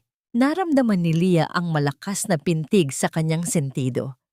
Isang mainit na likido ang dahan-dahang dumadaloy mula sa kanyang noo pababa sa kanyang pisngi. Ngunit mas masakit pa sa sugat sa kanyang katawan ang bigat ng katotohanan kanina lamang ay isinampal sa kanya. Gio, ang bata, ang buhay na naging kapalit ng kanyang 6 na taon, napighati. Habang nakalubog siya sa pagkawasak ng sasakyan, naramdaman niya ang matinding ironya. Siya ay nagpakamatay sa pagtatrabaho para sa pamilyang Ricardo, habang ang sasakyang ito na binili mula sa kanyang sariling pera ay naging kabaong niya sa gitna ng daan. Dante, pilit na bulong ni Leah, ang kanyang boses ay naging gasgas at mahina. Nandito ako, Leah. Huwag kang gagalaw. Kailangan kitang mailabas dito. Tugon ni Dante. Ang kanyang mukha ay may bahid ng dugo, ngunit ang kanyang mga kamay ay nananatiling matatag habang pilit na binubuksan ang pinto ng sasakyan na naipit ng pagkakabangga. Ang tunog ng pagkayupi ng bakal sa bawat hila ni Dante ay umuukit sa katahimikan ng gabi, kasing talas ng bawat hibla ng takot sa puso ni Leah. Bago pa man mailabas ni Dante si Leah, isang anino ang humarang sa liwanag ng mga bituin. Ang lalaking nagmamaneho ng itim na van ay dahan-dahang lumalapit. Ang tunog ng kanyang mga sapatos sa semento ay tila isang mabagal na martsa ng kamatayan. Nang tumigil ang anino, sa tapat ng basag na bintana, nanlaki ang mga mata ni Leah. Ang lalaking iyon, si Tito Samuel, ang matalik na kaibigan at business partner ng kanyang ama na inakala niyang matagal nang pumanaw sa isang aksidente sa dagat 10 taon na ang nakalipas. Ang kanyang muka ay may mahabang pilat, isang paalala ng isang madilim na nakaraan na pilit ibinabaon ng panahon. Ibigay mo sa akin ang asul na folder, Leah. Ang boses ni Samuel ay malamig. Walang bahid ng emosyon, tila hindi sila nagkasama sa loob ng maraming taon noong bata pa siya. Huwag mong hayaang matulad ka sa tatay mo. Masyado siyang naging matuwid, kaya siya naging biktima ng sarili niyang mga dokumento. Tito Samuel, buhay kayo? Nauutal na tanong ni Leah. Ang kanyang luha ay humahalo sa dugo sa kanyang mukha. Bakit? Bakit niyo ito ginagawa? Ang tatay mo, Leah? Akala mo ba ay niligtas niya ang Vanguard Holdings para sa'yo? Isang mapait na tawa ang kumawala kay Samuel. Ginamit niya ang kumpanyang yon para itago ang mga bahid ng dumi ng mga Velasquez.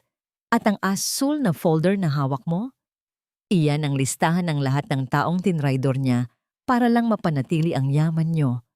Kasama na ako doon. Naramdaman ni Leah ang muling pagguho ng kanyang mundo. Ang imahe ng kanyang ama na naging inspirasyon niya sa loob ng maraming taon ay tila nabahira ng putik. Ang bawat pahina sa asul na folder ay naging mas mabigat. Hindi lang pala siya biktima ni Ricardo. Siya ay bunga ng isang madilim na kasunduan na nagsimula bago pa man siya matutong magmahal. Mabilis na humarang si Dante sa pagitan ni Samuel at ni Leah kahit pa nanginginig ang kanyang mga binti dahil sa pinsala sa aksidente. Ang golden moment na ito, ang pagtayo ni Dante bilang pananggalang ni Leah sa kabila ng sarili nitong sugat, ay nagbigay ng munting lakas kay Leah. Hinawakan ni Dante ang kamay ni Leah ng mahigpit. Ang init ng kanyang palad ay tila nagsasabing hindi siya mag-iisa, kahit pa ang buong nakaraan niya ay maging kaaway. Umalis ka na, Samuel, babala ni Dante. Ang boses ay puno ng awtoridad sa kabila ng hiningang kapos. Nakatawag na ako ng tulong. Maririnig mo na ang mga sirena. Tumingin si Samuel sa malayo at mula sa katahimikan ng highway, nagsimulang marinig ang malalayong tunog ng mabilis na pag-ikot ng mga gulong at ang unti-unting paglakas ng mga sirena ng ambulansya at pulisya. Tumingin siyang muli kay Leah. May halong awa at babala sa kanyang mga mata. Hindi pa ito tapos, Leah.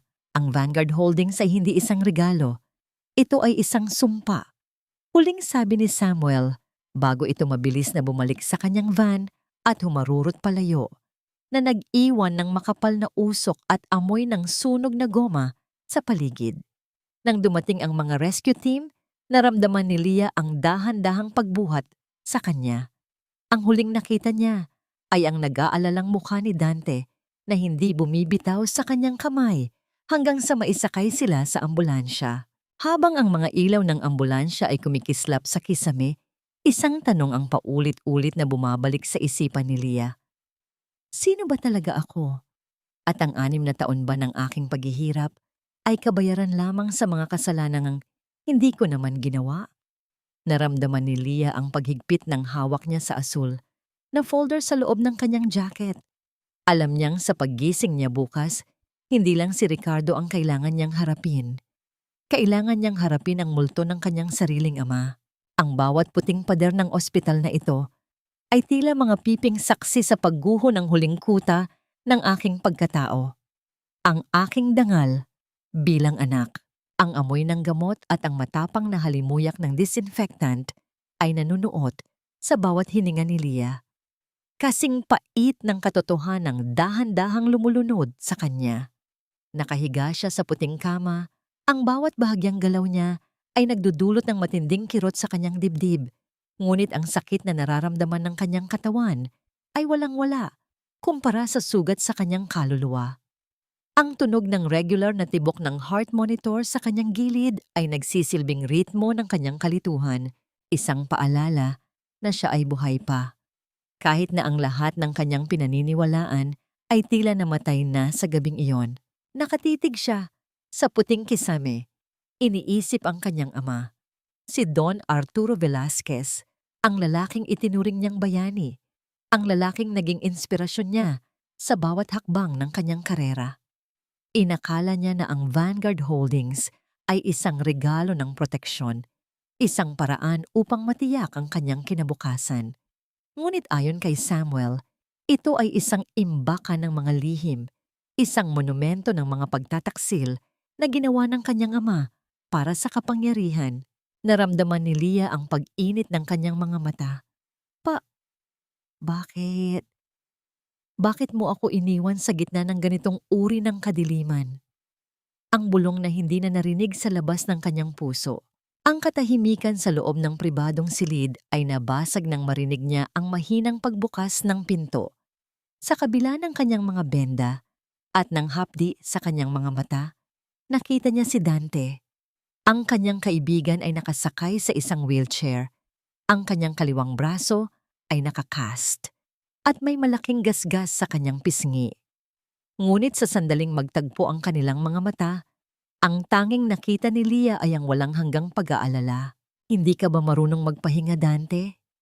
Pilit ng ngiti ni Leah. Ang kanyang boses ay tila isang tuyong dahon. Paano ako magpapahinga kung alam kong ang puso mo ang mas malalim na nasugatan kaysa sa katawan ko? Tugon ni Dante. Inigod niya ang kanyang wheelchair palapit sa kama ni Leah. Kinuha niya ang kamay ni Leah at marahan itong hinawakan. Ang init ng kanyang palad ay tila isang tahimik na panalangin, isang pangako na hindi ito bibitaw kahit na maging abo na ang lahat. Ito ang golden moment. Sa gitna ng kanilang pighati, ang pagtanggap na sa mundong puno ng mga idolong nabasag, may isang taong nananatiling totoo.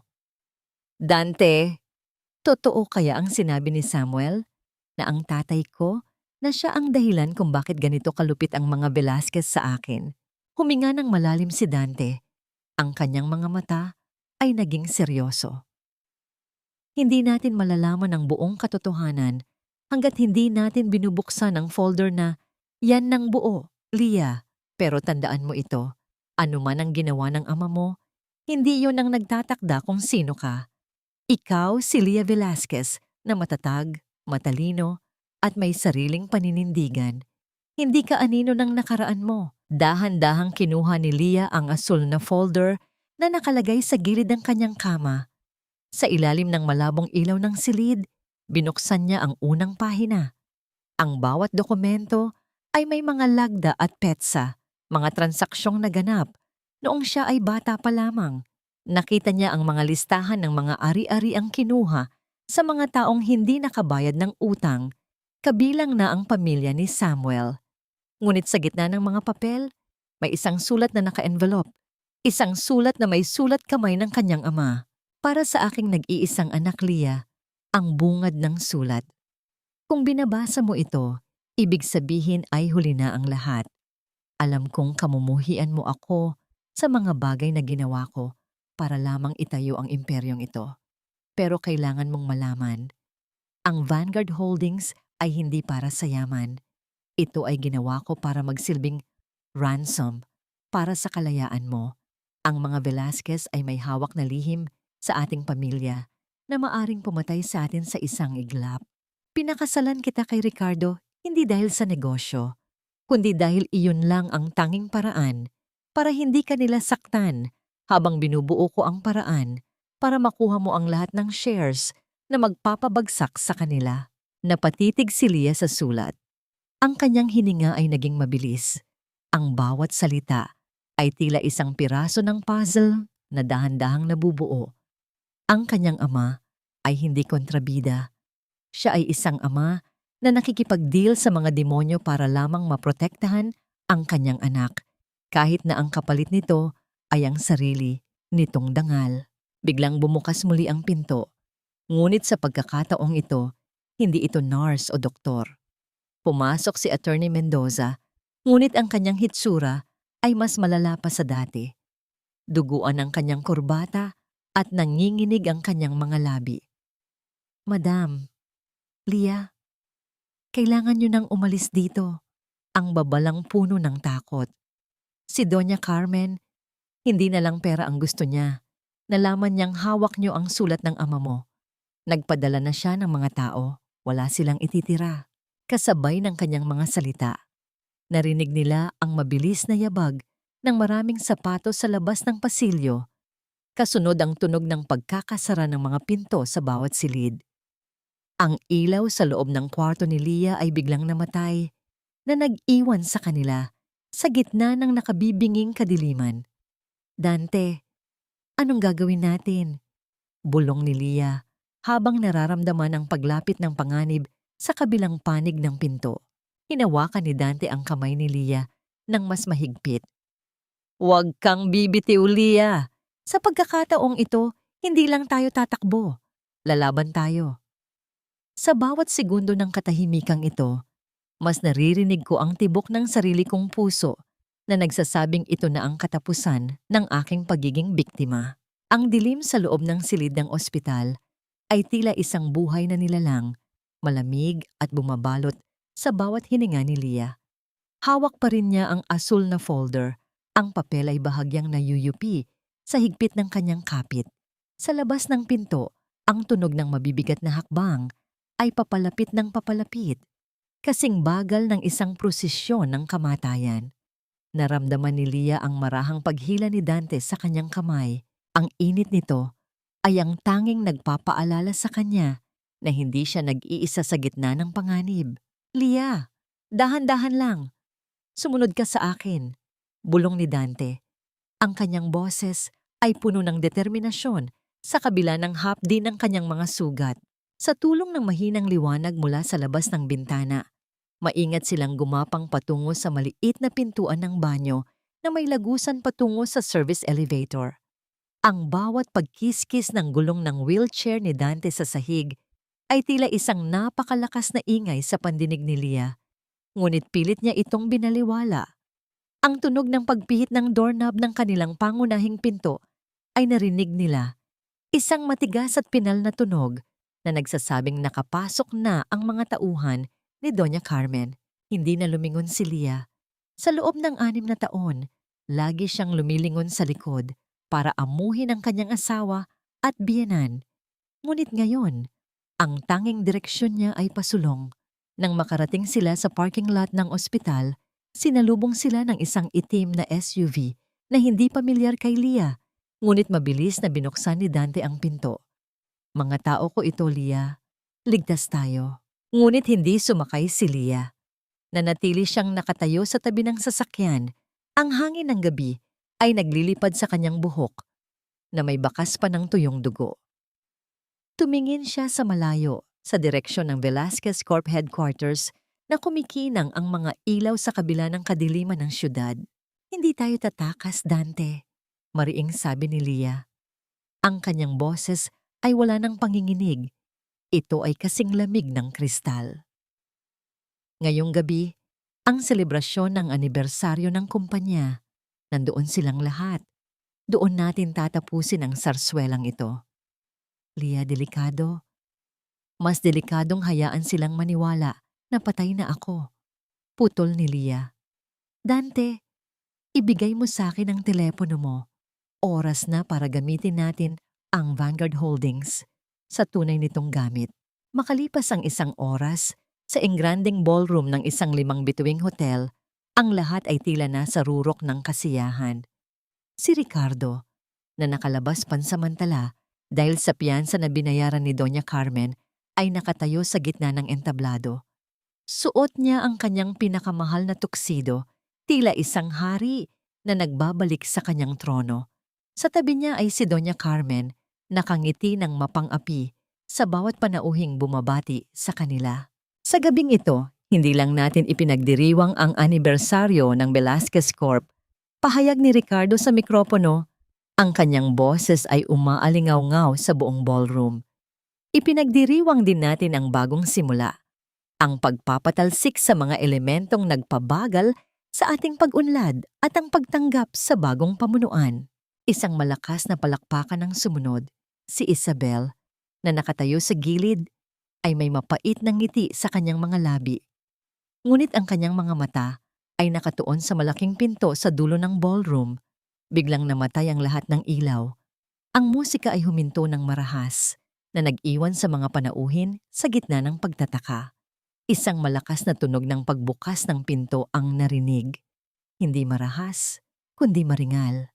Sa gitna ng kadiliman, Isang spotlight ang bumukas at tumama sa isang babaeng nakatayo sa gitna ng pasilyo. Lahat ay napasinghap. Si Leah Velasquez. Suot niya ang isang itim na gown na tila gawa sa gabi mismo. Ang kanyang benda sa noo ay bahagyang natatakpan ng kanyang buhok. Ngunit ang kanyang mga mata ay naglalabas ng apoy na kayang tumunog sa buong silid. Sa kanyang tabi, nakatayo si Dante, matikas at protektado. Ang selebrasyong ito ay hindi pa tapos, Ricardo. Ang boses ni Leah ay bumasag sa katahimikan. Hindi na kailangan ng mikropono para marinig ang kanyang awtoridad. Dahil ang tunay na may-ari ng bawat pader, bawat upuan, at bawat sentimo sa kumpanyang ito ay kararating pa lang. Humakbang si Leah patungo sa entablado. Ang bawat hakbang niya ay parang tunog ng isang hatol. Nang makarating siya sa harap ni Ricardo, ang takot sa mukha ng kanyang asawa ay mas masarap pa kaysa sa anumang tagumpay. Leah, paanong... Nautal na sabi ni Ricardo. Kinuha ni Leah ang mikropono mula sa kamay ni Ricardo. Tumingin siya ng diretso kay Doña Carmen na ngayon ay tila nakakita ng multo. Attorney Mendoza, pumasok ka, utos ni Leah. Pumasok ang abogado. Bit-bit ang mga orihinal na dokumento mula sa asul na folder. Sa harap ng lahat ng mga investor, sa harap ng lahat ng mga business partner, binasa ni Leah ang katotohanan. Ang bawat pandaraya ni Ricardo, ang bawat illegal na transaksyon ni Doña Carmen, at ang katotohanang ang lahat ng shares ng pamilya Velasquez ay automatikong nailipat na sa Vanguard Holdings dahil sa paglabag sa mga moral clauses ng testamento ni Don Arturo. Mula sa segundong ito, ang pamilya Velasquez ay wala ng kinalaman sa kumpanyang ito, deklara ni Leah. At Ricardo, ang piyansang ginamit niyo, galing yon sa account na kinandado ko na 10 minuto ang nakalipas. Ang mga pulis ay nasa labas na. Ito ang golden moment ng kanyang paghihiganti. Hindi ang makitang pusasa ng kanyang asawa, kundi ang makitang wala nang magawa ang kanyang biyenan, kundi ang mapaupo sa sahig sa harap ng lahat ng taong dati ay hinahamak niya. Ngunit sa gitna ng kanyang tagumpay, nakita ni Leah si Isabel na lumapit sa kanya. May inabot si Isabel na isang maliit na susi. Para ito sa safe deposit box sa Tagaytay, bulong ni Isabel. Nandoon ang orihinal na video ng gabing namatay ang tatay mo. Hindi siya inatake sa puso, Leah. Binigyan siya ng maling gamot ni Doña Carmen. Ang huling pader ay tuluyan ng gumuho. Ang hustisya ay hindi lang para sa pera, kundi para sa dugo. Naramdaman ni Leah ang paghawak ni Dante sa kanyang balikat. Tumingin siya sa kanyang kaibigan at sa unang pagkakataon, sa loob ng 6 na taon, nakahinga siya ng maluwag. Tapos na, Dante. Tapos na talaga, bulong ni Leah. Habang hinihila ng mga pulis si Ricardo at Doña Carmen palabas ng ballroom, ang katahimikan ay napalitan ng mga bulong ng pagkamangha. Si Leah Velasquez ay hindi lang basta nakaligtas, siya ay naghari. Ang katahimikan sa loob ng mansyong ito ay kasing tindi ng isang sigaw. Isang sigaw ng 6 na taong pilit na ikinulong sa ilalim ng mga kasinungalingan. Nakatayo si Leah sa gitna ng engranding sala. Ang mga sapatos niya ay lumilikha ng mahina at tuyong tunog sa makintab na sahig na dati ay kailangang maging perpekto para sa paningin ni Doña Carmen. Wala na ang mga tao, wala na ang mga mapangaping tingin at ang nakakalunod na amoy ng mamahaling tabako ni Ricardo. Ang mga gamit ay naroon pa rin. Ang mga antigong estatwa at ang mga mamahaling painting.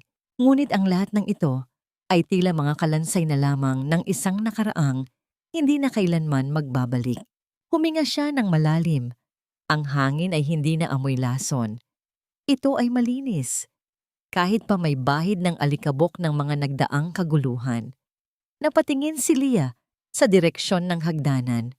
Ang golden moment ng kanyang katahimikan ay nangyari nang makita niya ang isang maliit na laruang sasakyan na naiwan sa gilid ng sofa, ang laruan ni Gio. Sa gitna ng lahat ng kanyang galit, sa gitna ng lahat ng pagtataksil na ginawa ni Ricardo, ang batang iyon ay nananatiling inosente. Naramdaman ni Leah ang paglambot ng kanyang puso. Hindi niya kayang magalit sa isang bata na biktima rin ng kasakiman ng sarili nitong ama. Leah, sigurado ka bang gusto mong manatili rito ngayong gabi? Ang boses ni Dante ay nanggaling sa pintuan, kasing init ng isang yakap.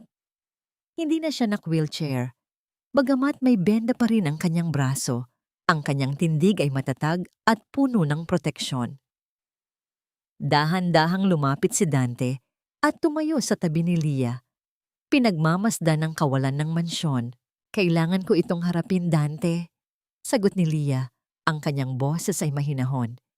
Kailangan kong maramdaman na ang bawat sulok ng bahay na ito ay wala na sa ilalim ng kapangyarihan nila. At si Gio, pinadala ko na siya sa kapatid ng nanay niya sa probinsya. Doon, sisiguraduhin kong lalaki siya nang may dangal, malayo sa laso ng mga Velasquez.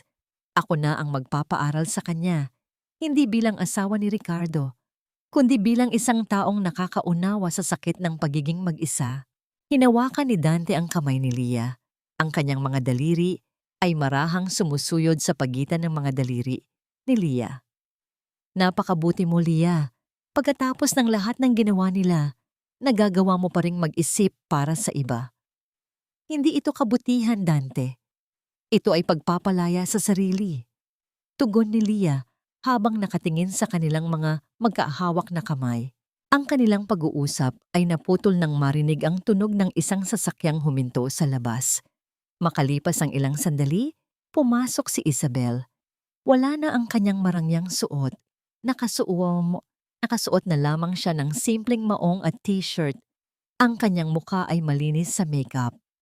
Bit-bit niya ang isang maliit na bag at ang asul na folder na ibinalik ni Leah sa kanya para sa legal na proseso. Leah, aalis na ako. Simula ni Isabel, ang kanyang boses ay nanginginig sa hiya. Dinala ko na ang lahat ng ebidensya sa presinto. Nagsalita na rin ako tungkol sa pagkamatay ng tatay mo. Ricardo and Doña Carmen will spend a long time in jail. Wala nang kawala ang mga yun. Tinitigan ni Leah si Isabel. Ang galit na dati ay nag-aapoy sa kanyang dibdib ay tila naging abo na lamang na tinatangay ng hangin. Bakit mo ginawa yun, Isabel? Bakit mo ako tinulungan sa huli? Yumuko si Isabel. Ang kanyang mga kamay ay mahigpit na nakakapit sa kanyang bag. Dahil nung nakita kitang tinitingnan ang larawan ng nanay mo, naalala ko ang sarili kong nanay. Pareho tayong naging alipin ng mga Velasquez, Leah. Ang pinagkaiba lang, ikaw ay may dangal, habang ako ay nagbenta ng kaluluwa. Gusto ko lang makatulog ng mahimbing sa unang pagkakataon sa loob ng maraming taon. Lumingon si Isabel sa pinto. Handa nang umalis sa buhay ni Leah habang buhay. Leah, patawad. Hindi sapat ang salitang to. Pero sana, balang araw, makita mo rin ang kapayapaang hinahanap mo. Isabel, tawag ni Leah bago pa makalabas ang babae. Ang pera para sa operasyon ng nanay mo, huwag mo nang isipin yun. Ipinatapos ko na ang bayad sa ospital. Magsimula ka ulit. Huwag mo nang hayaang may ibang lalaking humawak sa leeg mo. Isang mabilis na pagtango at isang pabulong na, "Salamat." Ang naging huling salita ni Isabel bago ito tuluyang nilamon ng dilim sa labas. Naiwan silang muli ni Dante sa loob ng mansyon. Lumapit si Dante sa isang maliit na side table at kinuha ang isang bote ng tubig. Inabot ito kay Leah ng may kasamang matamis na ngiti. "You're a queen, Leah." At ang mga reyna ay hindi lang nagpaparusa. Sila rin ay marunong magpatawad para sa sarili nilang katahimikan. "Hindi ko sila pinatawad, Dante," sabi ni Leah habang iniinom ang tubig. Ang bawat lunok ay tila nagpapalamig sa kanyang sistema. "Hinayaan ko lang silang mabulok sa sarili nilang kasamaan. Ngayon, ang tanging mahalaga ay ang bukas." Lumapit si Dante at marahan niyang iniharap si Leah sa kanya. Sa ilalim ng malabong ilaw ng sala, ang kanyang mga mata ay nagsalita ng mga bagay na matagal na niyang itinatago. "Leah, 6 na taon akong naghintay sa anino. 6 na taon akong nanood habang nasasaktan ka. Ngayong malaya ka na, hindi kita mamadaliin. Pero sana hayaan mo akong manatili sa tabi mo, hindi bilang abogado o kaibigan, kundi bilang lalaking handang itayo ang bawat pader na sinira nila. Ito ang golden moment ng kanilang pag-ibig, isang tahimik na pag-amin sa gitna ng mga abo ng nakaraan. Hindi sumagot si Leah, sa halip ay isinandal niya ang kanyang ulo sa balikat ni Dante. Ang amoy ng pabango nito, na halo ng sandalwood at ulan, ay nagbigay sa kanya ng pakiramdam ng pag-uwi. Dante, bukas ibebenta ko ang mansyong ito, bulong ni Leah. Ayokong magsimula sa lugar na puno ng multo. Gusto kong bumuo ng isang bagong tahanan. Isang tahanan na may bintanang malalaki para pumasok ang liwanag. Gagawa tayo ng kahit anong gusto mo, Leah, sagot ni Dante habang hinahaplos ang kanyang buhok.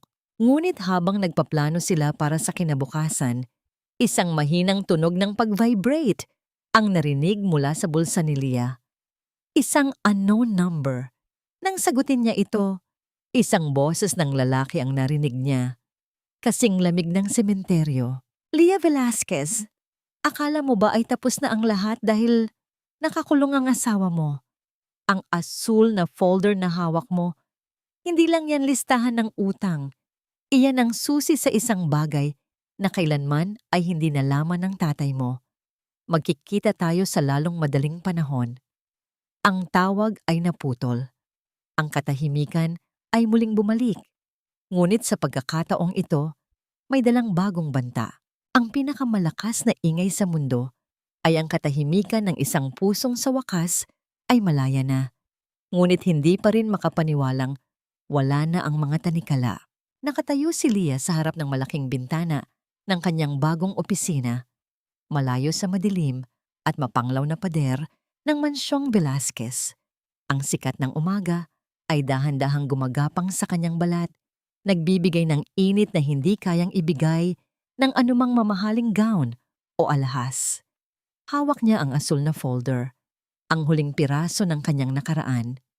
Ang misteryosong tawag kagabi ay hindi nagdala ng takot, kundi isang huling hamon para sa kanyang katatagan. Ang boses na yon ay kay Attorney Salvador, ang matandang legal advisor ng kanyang ama na matagal nang nagtatago sa takot sa mga Velasquez. Naramdaman ni Leah ang pagpintig ng kanyang puso habang dahan-dahang binubuksan ang pinakatagong bahagi ng folder. Sa likod ng mga dokumento ng utang, may isang maliit at manipis na susi na nakadikit sa isang sulat. Ang golden moment ng kanyang pagtuklas ay nangyari nang mapagtanto niyang ang Vanguard Holdings ay hindi lamang isang kumpanya. Ito ay isang pundasyon para sa mga kababaihang biktima ng pang-aabuso, isang proyektong sinimulan ng kanyang ama bago pa man ito tuluyang mabulag ng kasakiman ng pamilya Ricardo. Handa ka na ba, Leah? Ang boses ni Dante ay banayad, parang haplos ng hangin sa dalampasigan. Nakasandal siya sa pinto, suot ang isang simpleng puting polo. Ang kanyang mga mata ay nagniningning sa paghanga. Lumapit siya kay Leah at tumayo sa tabi nito. Pinagmamasdan ng parehong tanawin ng syudad na tila mas maliwanag na ngayon. Handa na ako, Dante, sagot ni Leah. Ang kanyang boses ay puno ng kapayapaan. Ang huling sekretong ito ang magiging pundasyon ng aking bagong buhay. Hindi na ako lalaban para sa pera o para sa paghihiganti. Lalaban ako para sa mga babaeng tulad ko na nawalan ng boses. Inabot ni Dante ang kamay ni Leah at sa pagkakataong ito, hindi lang ito pagsuporta. Ito ay isang pangako ng pagsasama sa bawat hakbang. Ang mansyon ay naibenta na kaninang umaga. Ang lahat ng gamit ni na Doña Carmen at Ricardo ay dinala na sa bodega ng gobyerno. Wala nang natira, Leah. Malinis na ang hangin. Isang munting namangiti ang sumilay sa mga labi ni Leah. Salamat, Dante. Salamat sa pananatili. Kahit noong ako mismo ay gustong tumakas sa sarili ko. Ang kanilang pagtitinginan ay naputol nang tumunog ang intercom. Ma'am, may bisita po kayo. Si Isabel. Pumasok si Isabel, bitbit ang isang maliit na buke ng puting rosas. Ang kanyang hitsura ay masigla, bagamat may bakas pa rin ng pait ang kanyang mga mata. Inilapag niya ang mga bulaklak sa mesa ni Leah. Leah, dumating na ang balita mula sa kulungan. Simula ni Isabel, ang kanyang boses ay mahinahon. Si Doña Carmen ay hindi na kinakaya ang buhay sa loob. Palaging nagwawala at hinahanap ang kanyang mga alahas. At si Ricardo, tinanggihan na siya ng lahat ng kanyang mga kaibigan. Wala ni isa ang bumibisita sa kanya. Tumingin si Leah sa mga rosas. Ang katarungan ay may sariling paraan ng paghahanap ng daan, Isabel. Hindi na natin kailangang dumihihan ang ating mga kamay. Leah, aalis na ako papuntang probinsya bukas. Dagdag ni Isabel. Salamat sa tulong mo sa nanay ko. Dahil sa'yo, nabigyan siya ng pangalawang pagkakataon. At dahil sa'yo, natutunan kong ang tunay na kagandahan ay hindi nakikita sa salamin, kundi sa katapatan ng puso. Nagyakap ang dalawang babae, isang yakap ng pagpapatawad at paglaya. Nang umalis si Isabel, naiwang mag-isa sina Leah at Dante sa gitna ng liwanag. Ano nang plano mo ngayon, Madam President? Biro ni Dante, sinusubukang pag-aani ng atmosfera. Humarap si Leah sa kanya. Kinuha ang kanyang shawl at isinuot ito. Tila inihahanda ang sarili sa anumang lamig ng hinaharap. Ngayon ay kakain tayo ng hapunan ng walang takot. At pagkatapos ay sisimulan nating itayo ang pundasyong pangarap ni Papa. Lumabas sila ng opisina ng magkahawak kamay. Ang bawat hakbang nila sa hallway ay puno ng pag-asa. Ang kabanata ng pait, ng sampal, at ng panggagamit ay tuluyan ng natapos. Ang natitira na lamang ay ang kwento ng isang reynang bumagsak, bumangon, at sa wakas ay natutong lumipad ng mag-isa bago nahanap ang taong handang sumabay sa kanyang paglipad. 1 taon ang mabilis na lumipas. Sa isang tahimik na bahagi ng Batangas, malayo sa ingay at usok ng Manila, isang puting bahay na may malalaking bintana ang nakatayo sa tapat ng dagat. Ang tunog ng mga alon na humahampas sa pampang ay ang tanging musikang naririnig sa paligid. Payapa at walang hanggan. Nakatayo si Leah sa hardin, pinagmamasdan ng batang si Gio na masayang naglalaro sa buhanginan. Ang bata ay rurok ng sigla, malayo na sa malungkot na batang nakita niya sa mansyon. Bagamat anak ito ni Ricardo, minahal ito ni Leah ng higit pa sa inaasahan ng sinuman. Si Gio ang naging simbolo ng kanyang pagpapatawad, ang patunay na ang bunga ng kasalanan ay maaari pa ring maging binhi ng kabutihan kung aalagaan ng tamang pagmamahal. Dumating si Dante bitbit ang 2 tasa ng mainit na tsokolate. Naupo sila sa wooden bench, pinapanood ang unti-unting paglubog ng araw na nagbibigay ng kulay kahel at lila sa kalangitan. Nakapunta ka na ba sa presinto kamakailan? Tanong ni Dante sa mahinang boses. Tumango si Leah. Oo, isang huling beses. Nakita ko si Ricardo.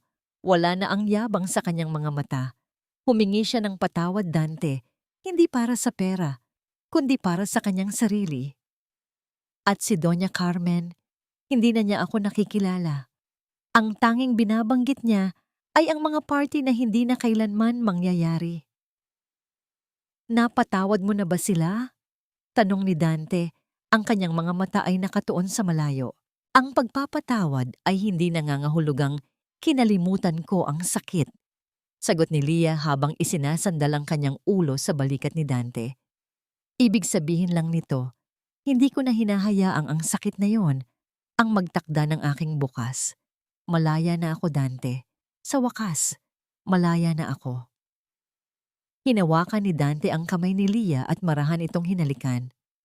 At ako ang pinakaswerte na lalaki dahil hinayaan mong maging bahagi ako ng iyong kalayaan. Sa kanilang harapan, ang dagat ay nananatiling kalmado. Ang asul na folder ay matagal na nilang sinunog, kasama ng lahat ng mga lihim at utang na loob. Ang tanging natira ay ang kasalukuyan, isang buhay na puno ng katotohanan, isang pag-ibig na hindi kailangang itago. At isang kinabukasang kasing liwanag ng bukang liwayway. Nahanap ni Leah ang kanyang bininyen, kapayapaan.